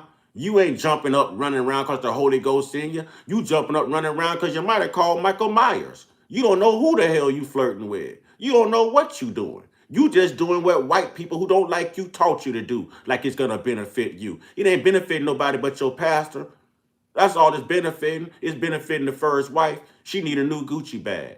You know what I'm saying? She wants some red bottoms. She need her hair, her feet, and her lashes done. And your 10% gonna help. Please show up today. Please show up today. Bring a family member, bring a friend. And when they pass around the offering tray, I hope Pastor pull a Warren, what's the dude's name? What's his name? A Marvin Sapp. Yeah, I hope he tell the ushers, lock the doors. Lock the doors. Ushers, lock the doors. He gonna get that money. He gonna get that money today. That pastor gonna eat if don't nobody else eat. Huh? That pastor got a safe full of loaves of bread and he robbing y'all of crumbs. But y'all don't hear me though. All this praying and everything else. And I've had a few Christians tell me this is because they're doing it just in case. They think that, oh, I'm going to do this just in case heaven is real. You yourself want self-preservation. You do not want to burn in this fake lake of fire that doesn't even exist, because that was added to the Bible. But you think you're going to suffer for all eternity. So I know he wasn't a biblical scholar, okay? He's looked at as a biblical scholar because he put everything together. His name is on it. I know about him. I know about his Aunt Elizabeth. I know what they did to his mom. I know all about King James, bro. I know all about Shakespeare in the Bible. You know what I'm saying? I know all about that. And instead of having the suffering, that's where the fear kicks in. Man, I better do this, because if I don't, I'm gonna face the wrath of God for all eternity. So then what people do is they pretend. Let's have a look here. How many people are killed in the Bible? That's the topic of this talk, right? Well, let's have a look. He wiped out all but 7 humans during the flood, killed countless tribes and cities. This is God doing this. He even killed his own son. He loves killing. He killed around 3 million people according to the Bible. So who's doing all the killing in this Bible? Have you read the Bible? Do you know who's ordering all? What happened to King James' mother? King James and his Aunt Elizabeth, which was his mother's sister, got together and unalived her in the most malicious fashion, the most egregious fashion that you can imagine. Yeah. They did other things to her too, but I'll let you do your research. Bloodshed and murder and killing. And if this ordering of bloodshed and murder and killing was to create a better world, look at the state of the world today. I don't think it worked, guys. If that was the ultimate goal, was to kill all these people to make a better future, God killed around 3 million people according to the Bible. And how many people did Satan kill? There's 0. a discretion between the interpretation of the actions between 3 and 10 people. That's what Satan supposedly killed. Between three for sure. There's 3 for sure, but 10. Now, the 10 are interesting because the 7 sons and 3 daughters of Job. But the thing about that killing, if you want to call it that, he does it because God allowed it as part of a bet. There was a wager between God and Satan about this, and Satan won the wager, and so he let him kill Job's sons and daughters. So technically the blood is on God's hands. So when you analyze that and you go, man, Moderators, I need y'all to check y'all devices and make sure that everyone has hit the like button. You know, if I expect support from anyone, I definitely expect it from anyone who's lit up in blue. You know what I mean? I'm not expecting other people to come along and hit the like button. We have trolls that join. We have people that join and never say anything. Can we make sure we hit that like button? I'm working, y'all. I don't take time off. This is my job. You know what I'm saying? I'm working, y'all. Respect that. I'm working. I am working. I can make my own schedule. You know what I'm saying? But I choose to get up and I go to work. I am working. I am working. That's why you can send super chats. That's why you can send gifts. That's why I have moderators. I'm monetized. I'm working. Hitting that like button is free, ladies and gentlemen. Hitting that like button is free. That is free 99. We can hit that like button, ladies and gentlemen. Just doesn't make any sense. Who's doing all this killing? Do you think it's the creator of the universe, the all-knowing, all-loving God that creates planets and universes, that transcends time and dimensions, that can create molecules and atoms and all this kind of stuff? Or are you finally wrapping your brain around the fact that it's most likely not that entity, but most likely someone or some people that masqueraded as gods back then and fooled, I mean pure tomfool. Got it, my brother from another mother. Man, I called you this morning. Man, I needed you, brother. Oh, my Lord. Got it. Man, boy, they was in here this morning. It was bad, God, and you would have had so many bodies to take out of here. Got it. You know what I'm saying?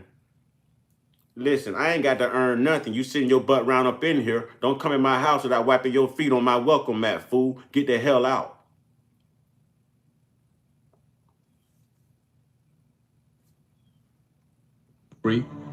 These people, hoodwinked these people, and got them believing in this information. This entity or these entities, these people were not God at all. They were just normal flesh and blood people with more advanced knowledge and wisdom. And because of that, they were able to rule over people in a way that the people would deify them and pray to them. And then that same tactic that they use of fear to get people to worship them and work for them as like slaves, to get them to kill and slaughter one another, is the same exact teachings that you're getting today and teaching to your kids. It hasn't changed. It's the same thing in the New. This is the Old Testament. Oh, well, let me show you something in the New Testament then. Well, Jesus, he said, I'm an advocate for slavery. Yeah, slaves. Make sure you honor and worship your master like you would honor and worship me. That's in the Bible. That's in the New Testament. And any entity or beings or any right. Slavery runs rampant throughout the Bible. Slavery runs rampant throughout the Bible. Free my grandma, still dropping them jewels in the chat. My man say words are spells, so watch what you say about yourself. Real talk. Real talk. Couldn't have said it better myself. Things of anybody who wrote anything about advocating for slavery, I'm totally against that. I guarantee you I'm totally against that. And so what are we talking about here? Sister Dunmore. You don't like me calling you Sister Dunmore. Dunmore family. Queen Dunmore. Empress Dunmore. Empress Dunmore. Empress Dunmore. Yeah. Empress Dunmore, how you doing? How you doing, Empress? How we doing, Empress? Who is doing all this killing in the Bible? It's not Satan. The Bible was written from 100 AD to 900 AD by Phoenicians, followers of Hermes, Thoth, the Atlantean priest king. That's who wrote the Bible, and they didn't write a Bible. What they did was they started copying ancient texts from all over the world, remnants of the Library of Alexandria, copying these ancient texts onto different parchment papers and stuffing them inside of vases and jars inside of caves. Over time, between 100 AD to 900 AD, people, explorers and archaeologists, coming across these vases and opening them up, finding all these ancient writings. And he is referencing the Dead Sea Scrolls. He is referencing the Dead Sea Scrolls. That is exactly what he's doing. These ancient writings were copied from, okay, let me translate this tablet onto this writing, onto this parchment paper, and then must store it away.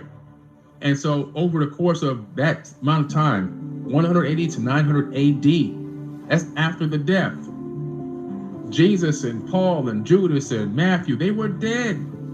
The Bible wasn't written in real time. That was written long after these people were gone and passed away. So where did this information come from? It came from ancient texts and ancient tablets, recopied onto different parchment papers. And the proof is in the pudding. You can go back and you can find those same exact quotes and statements and words out of the ancient text. It comes right from there. Some of it copied word for word directly onto these parchment papers.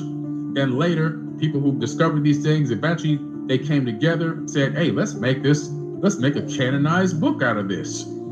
And that's when the Council of Nicaea got together and they started going through and curating what they would put into this canonized Bible and what they would not put into the canonized Bible. And then when they got to a good mix of neuroscience where they knew they could utilize this information to control masses of people, they said, we're going to put this one out right here. Boom. We altered this, we changed that, we mistranslated this by accident on purpose. We changed this around, we put this over here, we moved this around. We took out the part talking about aliens, we took out the part talking about spaceships and UFOs. Okay, so now I think we got something here. We can dominate the planet with this. And then how did this information get spread around the world? How did Christianity make it around this planet? Well, you do just like your father does it, don't you? Apples don't fall far from the tree. God was doing all the murdering and killing, so did the people. The people followed the book of the Bible, letter, word for word, and then what they do, they went around this planet, killing and murdering every indigenous culture. Christianity is literally spread by killing and murder and rape. They slaughtered and killed over 80 million people under the Pope's orders. The museums for the Inquisitions still exist. You can go into Rome and you can go to museums where you see the tools that they would use on people. They would take and go to an indigenous culture. Every continent has been attacked by these people. They go out and every continent you can think of, they show up with we're here to bring you the good news. And then the next thing you know, you're getting raped, pillaged, They take the chief of the town, bring the chief to the center of the town, call everybody down. Then they burn the chief or kill the chief or torture him in front of everyone and say, now, you learn our language and you learn our religion or this is going to happen to you. And that's how Christianity got spread around the planet. It didn't get spread by love and all the good vibes and all this kind of stuff. And we bring in the gospel and the good news to the planet. No, it got spread by rape, torture, murder, killing. And then after that happened to that first generation, but the second generation and the third generation comes, now they're born right into it. They automatically are into it. That's the new dogma. That's their new belief system. And then they're going to teach it on and on and on and on and on. These people were geniuses, how they put this thing together. Absolute geniuses. That's neuroscience at the highest level. They applied that neuroscience through this text, manipulated it, and used it to manipulate the entire planet, which generates today trillions of dollars globally. And people are running around. Hard workouts make you old. Chair Tai Chi makes you young. We're starting this Monday, February 23rd. Are you in? Disappear for a month. On Monday, we're starting the Chair Tai Chi Challenge for men. On here, dropping on their knees and begging for all this stuff. Drop down on your knees and weep and beg the Lord to give you this and beg the Lord to give you that. That's not how it works. You haven't read the text, you haven't read the ancient tablets, and you haven't read the parts of the Bible that they didn't corrupt, that they forgot to take out. Like the fact that you are God's. And that Jesus said, you will do greater things than me. The last people on the planet. We're still last against all the other races in terms of where we've grown consciously and spiritually, financially, economically on this planet. We're still in last place. It is a fact. It's a fact. As a complete group, globally, black people are still being sold as slaves in Libya today. $400 a head.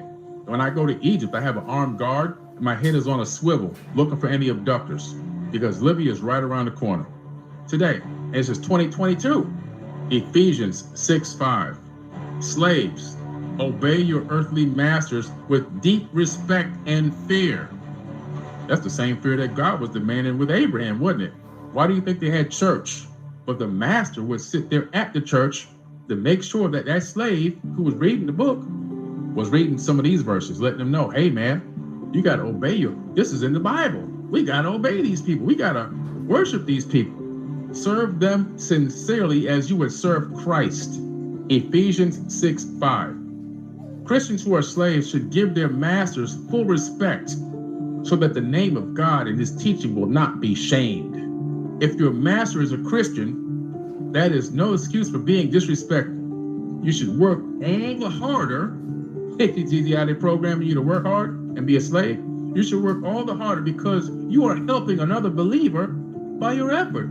Timothy, and encourage everyone to obey them. 1 Timothy 6:1-2. In the following parable, Jesus clearly approves of beating slaves, even if they don't know they were doing anything wrong. The servant will be severely punished, for though he knew his duty, he refused to do it.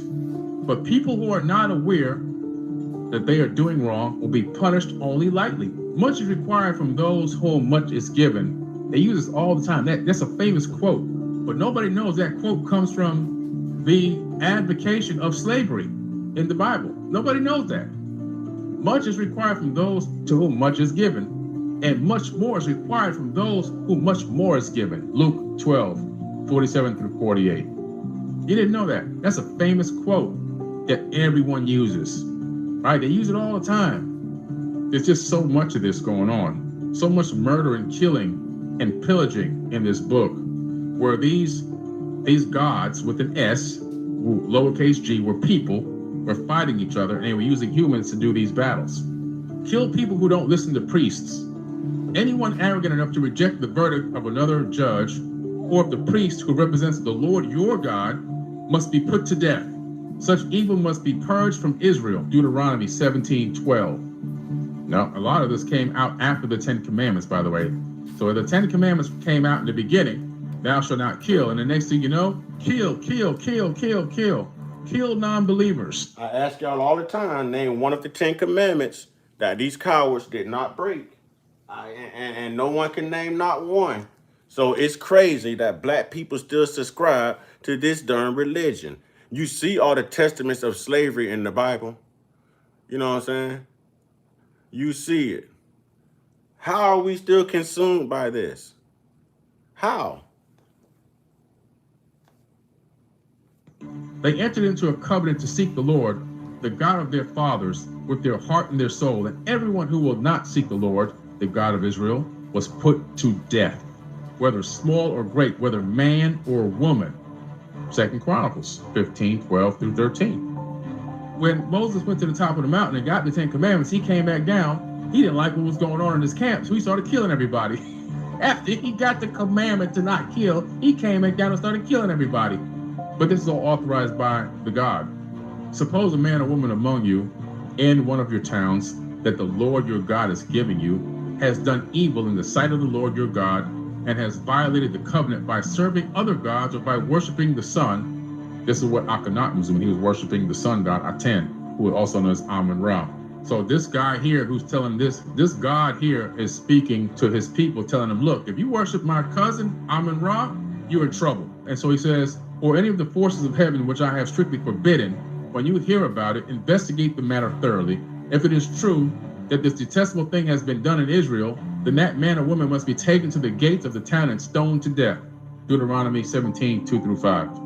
Marduk is one of the most evil people to ever exist, and that's Amun-Ra. That was the sun god. And so what was happening here was these Anunnaki people, they were arguing and battling each other using human beings as the warriors. And sometimes you would see that the angels, which are really the aliens, would get involved in these battles as well and go to war with the humans. They had to put on helmets and breastplates, and they would have to get swords, and they had to go fight. These same angels that the Bible talks about were having sex with women and homosexual sex. They were getting drunk. They were doing partying, all this crazy stuff, right? So that was in the Bible too. So these were not angels, these were aliens, these Anunnaki people working and fighting with human beings for whatever reason. They always wanted to have control over more land, more resources. And these people, these aliens, kept fighting each other using human beings as chattel. If you look into the Indian Vedas, you find that there were these huge flying cities. These huge flying cities, in my opinion, are UFOs. They were flying cities with literally thousands of people in each one of these vessels. And these vessels would go to war above land against each other in plain broad daylight, well documented. These people were warring people and always fighting over more resources, more land, because why? Earth was a breakaway civilization for them. And it was always a consistent battle over control from the very first time they got here. The very first time, the first one who landed here was Alalu. Alalu killed the king on Nibiru and then fled to Earth. And then from Earth, he negotiated back with them a deal that he would have kingship and he would keep his life on Earth as long as he gave them the location of some of the resources and was able to transport resources back to Nibiru, which were greatly needed there. So this story is much bigger than you even think. You don't even come close, most people, to understanding where all this information comes from and what the true information is really all about and what the underlying story is really all about. Who is doing all this killing? I believe it. Everybody thinks it's this creator, this grand creator, this grand artist. I believe that. But guess what? In that book, that ain't it. That's a murdering, a sadistic, psychopathic, narcissistic murderer. That's what that is. And unfortunately, that has really crept into the DNA and the epigenetics of people on this planet and has us beating that. Every month, this Airbnb pays me about $2,700 in semi-passive income. Now, here's the thing. I don't own it, and same garbage into every single one of our generations. This brother is dropping facts, and I see y'all in the chat dropping facts too. You know what I mean? I see y'all in the chat dropping facts too. Hey, man, we can't get them likes up past the 80s. Are we serious? Y'all having such a great chat, and we can't get the likes up, y'all. Hell, I like the chat. Y'all can't like the live? Come on, equal exchange. Let's go. Over and over again, and I'm here to try to stop it. You can believe in a creator of a universe. There's nothing wrong with that. But understand that that is something that doesn't even exist inside this universe. You're not going to interact with, you're not going to walk up and shake hands with this entity. You're not going to hang out and and go have a beer at the bar and hang out with prostitutes like Jesus did. You're not going to, have casual conversations about killing people. That's not going to happen. There's no book on this planet that actually, and from ancient texts, that says this is the actual real God. They're all talking about multiple gods with an S, and these gods, they all turn out to be regular old people that put their pants on one leg at a time, just like you and me. People are thinking that human beings are the only people that exist in the universe. Human beings are the new kids on the block, but we are just an offspring or a cousin of the same type of body type that exists throughout the entire universe.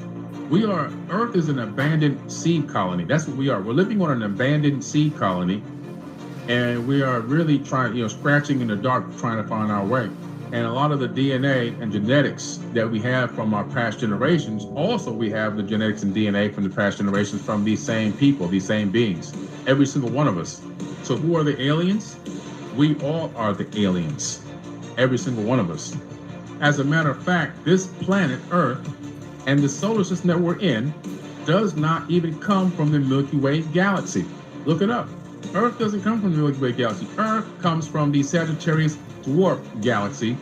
Sagittarius Dwarf, not the Sagittarius constellation, but the Sagittarius Dwarf galaxy is another smaller galaxy that's actually merging with the Milky Way right now as we speak. And we found out we meaning astrophysicists, found out that the point in which the merger actually occurs and actually began is where Earth and our entire solar system was dropped into place, merging into the Milky Way.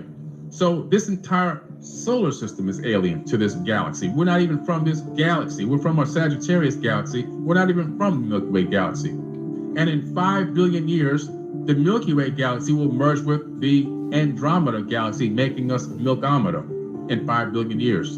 And the sky will look, again, totally different at night. When you look up at the sky in a night that doesn't have any light pollution and you see that swath of stars going across, everybody says, that's the Milky Way. We found out that's not the Milky Way galaxy. And now all astrophysics books have already been rewritten. When you go to college and university to study astrophysics, you'll learn now today that is the Sagittarius Dwarf going across the sky, not the Milky Way. All of this comes from a totally different galaxy. So the story is much grander and bigger than you ever thought of, than you can ever possibly even dream if you just go out there and start doing some real research. And when you dig into this Bible, you look into who's doing all the killing, you discover that the God of the Bible. Salute to Free My Grandma, man. Hey, Free My Grandma always coming here throwing them gifts, man. Salute to you, brother. Salute. Which is not the creator of the universe, is the one doing all the killing. Unfortunately, that's the case. And so the true demon, the true darkness, the true dark night, the true evil and malice is coming from the one that you're dropping on your knees and crying to every night. What that does is it allows you to take all your personal responsibility and push it out on something else that doesn't even exist. The way the Bible is written, if you believe that Satan, the devil, and he's got so much power that he is almost as smart as God, right? He used to be on the right hand of God. He has almost the same exact level of power. And he's got all this high IQ in the thousands, probably in the tens of thousands, way smarter than a human being. And you think that this entity is going to follow this book written by men down to the letter until its own demise? Isn't it more obvious that this book has been written to lead human beings down to the letter to their own demise? And that's exactly what's happening. This brother is speaking facts, man. This brother is laying it down. This brother is speaking facts. Woe to those too indoctrinated to know, to learn, to hear, to receive. This brother is breaking it down. Breaking it down. This is the truth right here, man. This is the truth right here, man. This brother is laying the foundation. Real talk, this brother is laying the foundation, man. Salute to this brother here, Billy Carson, man. This brother is the truth. Come on with it. The entity that you're worshiping and praying to and begging and everything else in that book is actually Satan. That's Enlil from the ancient Sumerian tablets, also known as Satan, the Lord of Eden. That's who you've been praying to. That's who Gotti been trying to tell y'all that. Gotti has been trying to tell y'all. Boy, I got to get on camera and say this, boy. Listen, man. Listen. This is exactly what Gotti has been trying to tell y'all. Gotti has been putting it out there, man. Gotti has been saying this for the longest. Gotti been saying this for the longest, man. He's been giving it to you. He's been giving it to you. Look, he's talking about it right now. He's talking about it right now in the chat. Man, I told you. Hey, bro, we don't need doctorate degrees and all of that there. You know what I'm saying? We don't need all them degrees to let y'all know we smart and we educated, we intelligent. We do the work. We do the work. Gotti has been telling y'all this all along. I've been telling y'all the same thing. Gotti has been telling y'all who these gods are, who you're praying to, what this really means, who this person's God really is. Gotti has been laying a foundation heavily. I've got live stream after live stream after live stream to validate exactly what I'm saying to you on Gotti's behalf, man. Some people need to listen and learn. And everything that sounds far-fetched doesn't always have to be mistruths. It only sounds abnormal because you're not used to hearing that type of truth. You have to open your mind up. You have to be able to think outside the box. Think free, live free. But if they teach you not to doubt, you will never, ever find the truth. And when the truth does introduce itself to you, you're never going to believe it. You're never going to buy into it. And you're going to deem everyone to be evil, Satanists, devils, all of the above. That is the Christian way. You've been brainwashed. Congratulations, you indoctrinated ass Negroes. You've been brainwashed. Gotti been telling y'all this, man.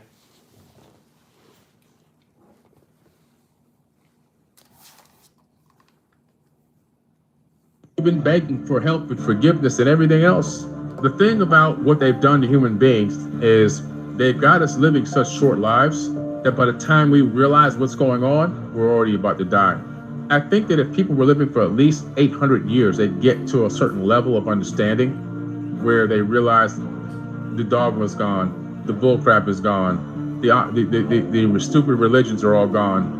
It's really all about the internal, the work you do on the inside of yourself and how you connect directly from the inside out to the universe and how loving you can be and how much you can help people and how you can help bring heaven to earth. How can you create your own heaven right here where you're at? That's really the ultimate mission. The mission is to learn how to live now. Complete the mission here first. This is the mission right now. Bringing heaven to earth and living right now. Man, life is good. Every single day. When you come to that realization that you have a part control of your own destiny, that you can do the inner work and create the outer work. The inner work will reflect on the outside, that you can become a master at manifesting, that you can learn how to help millions of people through conscious thoughts, that you can travel in time and see the future and do actions here today that will alter the future reality in the third dimension. That's when you are on to something. And that your consciousness is already divine being streamed into this dimension from higher dimensions. I was finding that whenever I applied those questions to things that don't quite make sense in the stories you tell from the Bible, it was leading to a completely different storyline that turned out to be the summary form of the Sumerian stories of our ancestors' contact with sky people, or what today we would call aliens or ETs. You know, when you look into the Nag Hammadi and you see information about the archons, and where they're saying that, for example, one of the archons resembled this reptilian type being, and another archon kind of almost resembles a gray alien, from the description at least. They supposedly in some way they are able to absorb human energy, negative emotions. Oh yes. I think that's the most important insight of the Archon stories. Yeah. The reason it isn't in the mainstream canon is because it contains themes that didn't fit the mainstream. So that includes an abduction narrative, that includes an invasion narrative. It includes a detailed unpacking of Genesis 6, which is a hybridization narrative. And clearly there came a point in the development of Christianity where they thought, this is going to be inconvenient. It wasn't just that they taught us about how to do plumbing or how to build a wind tool. It was things like art, makeup, adornment, more interesting clothing. They taught us how to be a civilization, and we were grateful for their input, and we celebrated them for a long time. Well, I mean, people today know me as the Pay Your Contact guy. That's what I write about. I've written about 15 books, but the 4 best-selling ones are the ones about Pay Your Contact. That's the theory that in the deep past, our ancestors had contact with other civilizations, with ET visitors. But by reading into it, often surprises people. This is from the world of Christian ministry. And I was for 33 years in church-based ministry. I was an archdeacon in the Anglican Church, and I was a theological educator. I was training pastors. So this sounds quite different to ET contact and human origins, but it was the theological educator role that actually led me into the world of ET contact, because I was teaching pastors the principles of interpreting ancient texts. And so we do source analysis, form analysis, all the essential linguistic questions. What do the words mean? And I was finding that whenever I applied those questions to things that don't quite make sense in the stories you tell from the Bible, it was leading to a completely different storyline that turned out to be the summary form of the Sumerian stories of our ancestors' contact with sky people, or what today we would call aliens or ETs. And what I've found, I've been really surprised since publishing Escaping from Eden. I've been contacted by so many people who are in communities of faith. They're in churches, and either of them have close encounter experiences, and suddenly they realize they're not allowed to mention that. You have all sorts of other supernatural experiences in a church, but don't mention ETs. Or they've seen things in the Bible in the same way I have. And I thought, wait a minute, that's a close encounter. Okay, Uncut Squad Tribe, I need to call on y'all for that support. Y'all know we like to get at least, 3-digit likes in these lives. We like to get at least 3-digit likes. Can we get the likes up, Tribe? Can we get the people to get the likes up, please? That's a UFO. That's contact. That's colonization. I then found in their Bible group with their pastor, you don't mention that again if you want to stay in this church. Right. And they're totally isolated. And they could be off-sided from their entire family if they start talking about these things. So they reach out to me. And often I hear from people, they may have had a close encounter experience when they were 15 years old, and now they're 65. And they still haven't been able to process it. They've never had anyone they can talk to about it. Exactly. They haven't discovered all the communities on YouTube full of experiences, but they've seen me and they thought, I want to tell that guy. And so a lot of the time I'm hearing experiences that are decades old that people haven't felt before in the share. It's a taboo subject. But our churches are at least half full of contactees and experiences. You just haven't been able to come out of the. Okay, let's have our conversation, because my tribe already knew about this, so this conversation isn't brand new to the tribe, and it's one that we seem to have often on these lives. Even if we don't intend to, somehow we get pulled back into this conversation. So tribe, King Fire TV, what's up with you? So tribe, how do we feel about this video? Isn't this something that we've been passing on? I think this is one of the very things that unified us from day one. This is how we became the tribe, because we felt like we were the only people out there who felt this way. And then we met one another and realized that one another felt this way. And well, we sort of stuck. We bonded. We know better. We're the ones called to get the truth out here. We're called to do the work, ladies and gentlemen. We're called.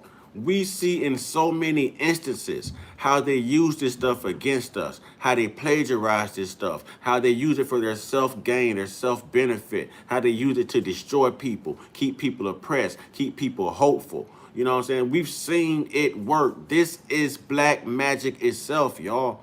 This is black magic, yet they fear our black magic. They fear our sorcery. They fear our voodoo. They fear our hoodoo. They fear our cultural and spiritual beliefs and practices, y'all. This is the stuff that's been banned because they have seen it worked. They saw it work during colonization. They saw it work. They know that what we do is real. They've seen it work firsthand. I always reference the Haitian Revolution, y'all. You know what I'm saying? The Frenchmen thought they were going to take over Haiti. They thought, but Jacques Dessalines and the rest of them had a different idea. Those witch doctors went to work. Huh? Those witch doctors, those voodoo doctors, they went to work. They went to work. Literally, these people were getting off boats and their legs, they lost feeling in their legs, y'all. They couldn't yell charge because they were losing their voice. That general got replaced. They brought in another general. That general lost his voice too. More people falling out. They can't feel their legs. They had to retreat. It scared the hell out of them. Y'all better go study that war, man. Go study that war in Haiti, man. Voodoo is all through there. Witchcraft is all through there. They seen it work. They know how powerful it is. They felt it. They felt it. Why do you think they gave us their Jesus? Why do you think they took our son away and put their son right in front of our son when you look at them? Why do you think the Bible says obey your slave masters? Excuse me. And why do you think the Bible says stay away from horoscopes and sorcery and this and that? But you're practicing those very same things in church. When you put your hands together, that's ritualistic. When a pastor anoints your head with oil and puts a cross on your forehead, that's ritualistic. When that pastor is praying on you and he pushes you down, that's ritualistic. Communion, ritualistic. That's cannibalism. You're teaching someone to eat of your flesh and drink of your blood. Cannibalism. Wicked. The colonizers did that on the way over here. 1.8 million slaves died on the voyage. You know what they did? They threw some over in the water and fed the sharks because sharks followed the boats. And when they ran out of food resources, how do you think they ate? Huh? They ate those bodies of the dead slaves. They ate them. They're teaching you these practices. That God in that Bible is evil as hell, and ain't nothing happened in that Bible that's not happening right now today. And they'll want to tell you, oh, that's how you know the Bible's real. No, you wrote it out. That Bible had a writer. A movie has a writer. And you've got to act out those parts. And they're simulating and acting it out right before our face and making y'all think that the last days are near. No, they just wanted to warn you what the hell they're finna do, so they put it in the Bible. And now that it's happening, everybody thinks the Bible is true. No, they just had writers, y'all. They had writers, y'all. Let me get it to you again. They had writers, y'all. That's all that is. Everybody running around here, oh man, the Simpsons predicted this. The Simpsons predicted that. This happened on the Simpsons, and now it's happening now. The Simpsons got writers. They control the story. They control the narrative. Life is a simulation. We're living in the Matrix, y'all. Listen, they was telling y'all about AI since what was that, iRobot with Will Smith? And now AI is everywhere. Now AI is everywhere. How many movies have they put out about people being grabbed, relocated, and hunted? And hunted. And it turns out Jeffrey Epstein was doing the exact same thing to black people. Oh, they've been winning you along. They've been showing it to you. They started all this homosexual stuff way back when we had the East Coast, West Coast beef going on between Tupac and Biggie. It's just the beef got so big, they discontinued trying to push the homosexual agenda. Don't believe me? In Biggie Smalls' video, that one that say, someone hollers, true? What song is that? Is that I Love It When You Call Me Big Papa or something? When they holler, true. In that same video, you'll see that same look like it's a female go in the restroom between two men. Yep, Big Papa song. Y'all look up that video. Pay attention to the transgender in the black dress that everybody was talking to. Busta Rhymes was talking to him. Everybody was talking to him. You see what I'm saying? And it was a transgender, y'all. It was a transgender out of Atlanta. It was a transgender. That same transgender in that video, after they yelled, true, went in the bathroom between two men at a funeral, pulled they and pissed. They was already pushing that. And that same transgender was on LL Cool J remix, Flavor in Your Ear. Flavor in your ear. That chick you see in the back of him dancing, that's not a female. That's that same one that was in Biggie Small's bed at the beginning of the video warning. The same one I yelled true in the Big Papa video, who was since unalived. Because they went and had sex with someone and didn't tell them that they was a man, and the man found out and the man unalived his ass. Oh yeah, they been pushing it. I give you facts. Don't believe me? Go look it up. I'll sit right here and wait. Somebody go look at that video when they were in the club. Somebody go look at that video. And then look up LL Cool J Flavor in Your Ear remix. Then look up Biggie Small's Warning and watch who's in the bed with them at the beginning of that video. I give you facts. They've been pushing it. Except the East Coast and the West Coast beef got too big and they couldn't hold on to it at that time. But now they're pushing it. They bought Obama and Big Mike in and look, bam. Look, bam. Now people confused about how many genders it is and everything. Now the rainbow has been reconstructed in a whole different way. The rainbow is in the Bible. Jesse Jackson used the rainbow for the Rainbow Push Coalition and the Breadbasket Coalition. And now look who's using the rainbow. You know what I'm saying? Got all types of fruit flavors. Real talk, y'all. They've been doing this. They've been doing it. Been doing it. And I'm waiting on somebody to go look up that video.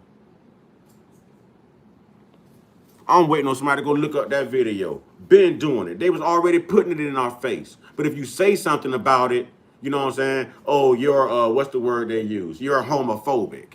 I'm not scared of a damn man. You talk bad about the J community or you ask a question about the J community because you don't understand why we support IHOP so much and now you're an anti-Semite. But anybody can talk bad about black people. You talk bad about white people, you're a racist. But anybody can talk bad about black people. And there's no repercussions. There's no reparations. There's no reconciliation. There's no hate crime bills. No nothing. Georgia did not have a hate crime bill until after Ahmaud Arbery was unalived. They just established a hate crime bill, y'all. Georgia didn't even have a hate crime bill in place. And look what those racists did to Ahmaud Arbery. And he was just out jogging. Yeah.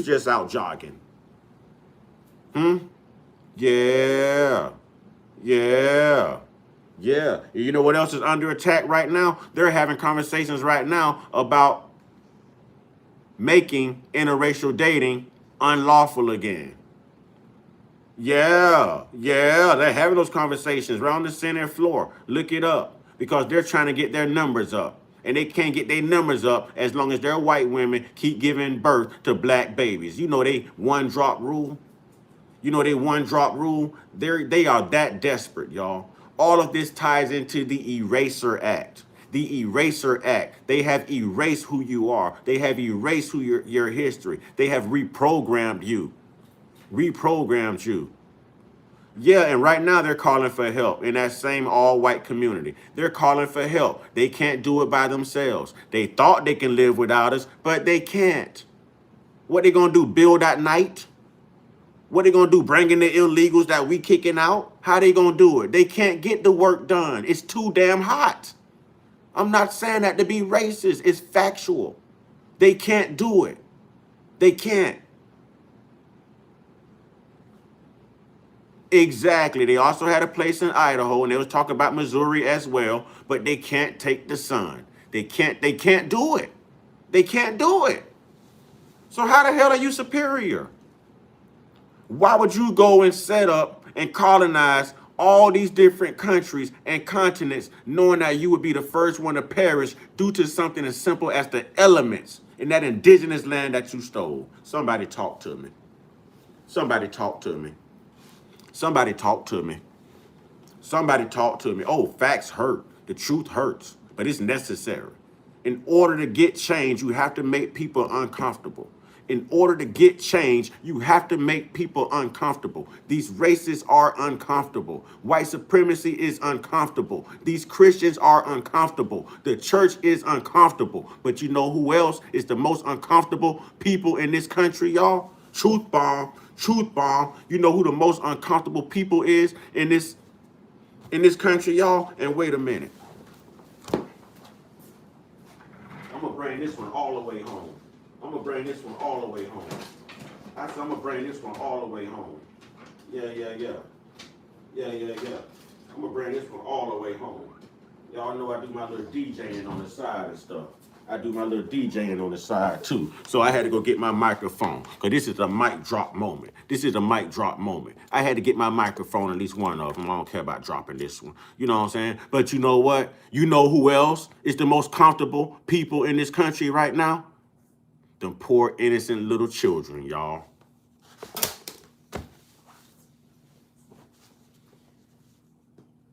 Tell me I'm wrong. Tell me I'm wrong. Tell me I'm wrong. Tell me I'm wrong. The most uncomfortable people in this nation right now are the children.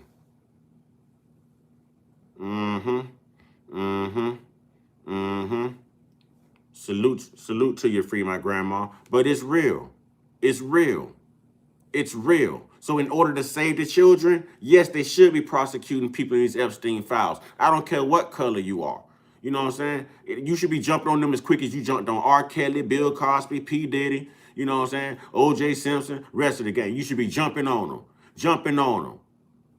The government needs a reform. It needs to be reconstructed. It needs a genetic and biological makeup of good folks, not racist people. You understand what I'm saying? There's no reason to still be in legislature someone like a Patrick Leahy, who was in legislature since 1975. Do you know how much the world has changed? Policies have changed since 1975? Huh? They were still using 8 tracks in 1975 and record players. We're streaming music now. We're streaming music now. Why the hell are you still in government? Why you still in government? It's time for new people, new ideas, new policies. It's time for a new America. It's time for a new genetic makeup. You know what I'm saying? To tear down this systemic racist behind system that they've put in place that's oppressed everybody, even them. Some of them are oppressed. They don't care. They don't care because only the top 1%ers benefit from all of this stuff. They're just using the other white racist people just for numbers, but they're leaving them out. Everybody in the trailer park hollering Trump, Trump, Trump, Trump, Trump, but you driving in a raggedy car. You know what I'm saying? You got holes all in your britches. You can't keep your pants up. Your stomach is overlapping your waist. You got potato chip stains on your sofa. You got 30,000 cats running around. Your house smells like mildew and cat urine. And y'all hollering Trump, Trump, Trump. What is he doing to make your living conditions better? Huh? What is his hatred doing? What is his money doing to make your living conditions better while he's influencing you to be racist? You've got people out here just as poor as you are, but you're choosing to be racist. The people you hating on have more than you, and you had a 400-year head start, and you choose to be racist. If I was you, I start looking at them people as survivors and thrivers. You know what I'm saying? Survivors and thrivers. If you had all of this at hand, if you had the advantage all these many centuries, and these people still beat you to the punchline, these people still survive with the smallest and the littlest of economic stability, you know what I'm saying? It's time for you to take notes. It's time for you to take notes, because no matter what you do, we survive. And out of everything we do, you thrive.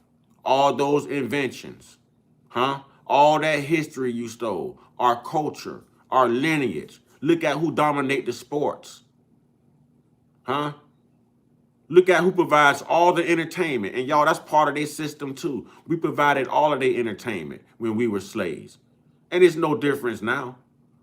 You know what I'm saying? What Chris Brown's doing is what they had to do during slavery.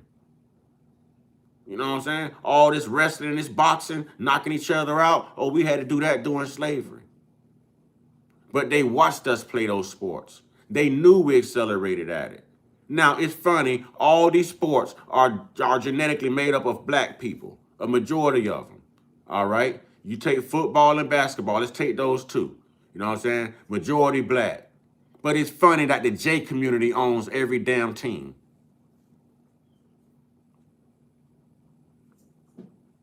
Did y'all get that? 32 football teams. How many basketball teams?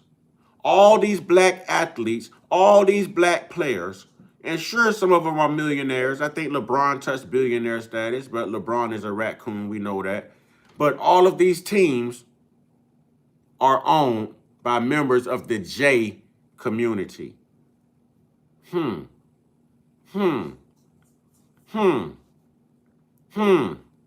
Yeah. Yeah. So again, we don't own they scouted us when we had our own Negro leagues. They saw how we was balling. Just like they scouted Black Wall Street. They saw how we was balling. They weren't going to let that happen. Oh my God, they can survive and thrive without us. We need them. They don't need us. We need them. Oh my God, let's go destroy everything. And then we'll integrate. And then we can make money off of them and help boom our economy. And then we'll make our own Wall Street. And then we'll give them contracts, you know, and we'll give them scholarships. And we'll make money off of them being so damn athletic. Y'all saw what happened to Colin Kaepernick? That's what happens when something is controlled by that community of people. You still have no freedom. You're not liberated. You don't have any rights. You're like a slave on a plantation. They expect you to shut up and dribble. They expect you to shut up and throw that ball, run that ball. You know what I'm saying? That's what they want from you. That's what they want. They benefit off of us nonstop. Every experiment they do in a laboratory, they using a melanated animal, y'all. A melanated animal. You can look that up too. You can look that up too. Monkeys, black rats, everything they use is black. Why? Why? Why are you testing things on melanated creatures? Who else are melanated creatures? Who else may they be testing things on, allegedly in your food, water, or medications? Are we getting this, people? Are we getting this, people? You know who own a majority of your record labels? The same people that own a majority of those football teams. And you wonder why the music, hip-hop has changed, rap has changed? Huh? You wonder why? Come on, ladies and gentlemen. You know what I'm saying? I ain't the sharpest tool in the shed, but I ain't the dullest one either. Come on now. I know I'm not the only one. I know I'm not the only one. But I'm going to go ahead and wrap this up, y'all, because I got to get out here and clean my truck up and stuff, man. You know, yeah, music industry too, you know. But I got to get out here and clean up this truck, man. Inside and out, y'all know I detail on Sundays, you know. I have to clean my guinea pig cage and I clean my truck. You know what I mean? But I'll be back. I will definitely be back. Believe you're free. You're a dumb. Freedom. Free. Oh, get that King Fire. Words got spells. Get that King Fire. Get that King Fire. Be like Eve. Be like Eve. Be lying to Eve's children that you're free. You're free. He says you're dumb. D-U-M. Freedom, F-R-E-E-D-U-M-B. Then he has freedom, F-R-E-E-D-O-M. Boy, speak, talk your talk, homie. Talk your talk, soldier. Talk your talk. Can we at least end this thing with 85 likes, y'all? We fell short of our goal of 100. Can we at least end this thing with 85 likes, y'all? 85 likes. Can we do that? Can we do that for the culture? Can we do that in the name of the truth? One more like. One more thumbs up, ladies and gentlemen. Thank you. Thank you. I'm grateful. I'm grateful. I'm grateful. All right. Ladies and gentlemen, go about your day in protection. Go about your day in honor. Turn on your moral compass. You know what I mean? And be vigilant. Know what you see. Say what you mean what you say. Walk in truth, walk in light, walk in empowerment. Walk in empowerment. Jesse, thank you, brother. Thank you, brother. Thank you, brother. Thank you for choosing to stand out rather than fit in. All those racists that was in here this morning, you were the only one that chose to stand out rather than fit in. So when I tell you that black people aren't racist, we aren't racist, man. We invite anybody to the cookout. It's just we deal with good folks and content of character. And you, my brother, good folks with a great content of character. So I definitely enjoy you, and I definitely love having you in the family and in the tribe. And thank you for making a difference. And thank you for being courageous. You know what I'm saying? Thank you, man. Thank you, Jesse. Thank you, Jesse. Real talk. Thank you, Jesse. They can say what they want to say about my people, man. We not racist, man. We love everybody. We love everybody. We're conscious, but we love good folks. You know what I'm saying? So thank you, Jesse. Cause that man, listen. That's how you be a man. That's how you lead by example. That's how you man up. You know what I'm saying? That's how you man up. You was in here taking on your own culture, your own racist people, man, on our behalf. You ain't have to do that. You know what I'm saying? You ain't have to do that, but you did. And that comes with honor and respect, my man. Honor and respect. So best to believe the tribe got you, boss. You family. We gonna protect you. We gonna hold you down. And we appreciate you. Much love to you. You know what I'm saying? Much love to you, brother. Uncut Squad tribe, y'all already know what it is, Mod Squad. Y'all know what it is. Mad love to y'all. Oh, look, somebody done took their like away. It's okay, y'all. I'm good with the 84. You know what I'm saying? That's true. A real man would stand up for righteousness, even if he's being made fun of or looked down upon. Exactly. Exactly. Because if you don't fight for you, and if you don't fight for the truth, this world has already demonstrated that no one else will. No one else will. You know what I mean? So we have to, man. We're obligated to that, man. We're obligated to that. I couldn't live with myself if I didn't speak to you. You did, brother. You stood up. You stood up, bro. You stood up. In the midst of all those wolves, and the majority of those people you know honestly look just like you, but you were the only one in here slaying them. You was in here slaying them. When I ain't have nobody else in here, you were in here slaying them. You know what I'm saying? You were in here slaying them. Yeah, mine says 84 on my end, but it's okay. It's okay. You know what I'm saying? You have a blessed day too, bro. Everybody, respect and love, man. We'll be back, man. And don't forget, just be good folks, man. Be good folks. Get your one-on-one. Get your one-on-one. Get your one-on-one with the real internal spiritual higher power, y'all. You know what I'm saying? Not that colonial stuff, man. Y'all stay prayed up, stay blessed up, stay meditated up, stay protected.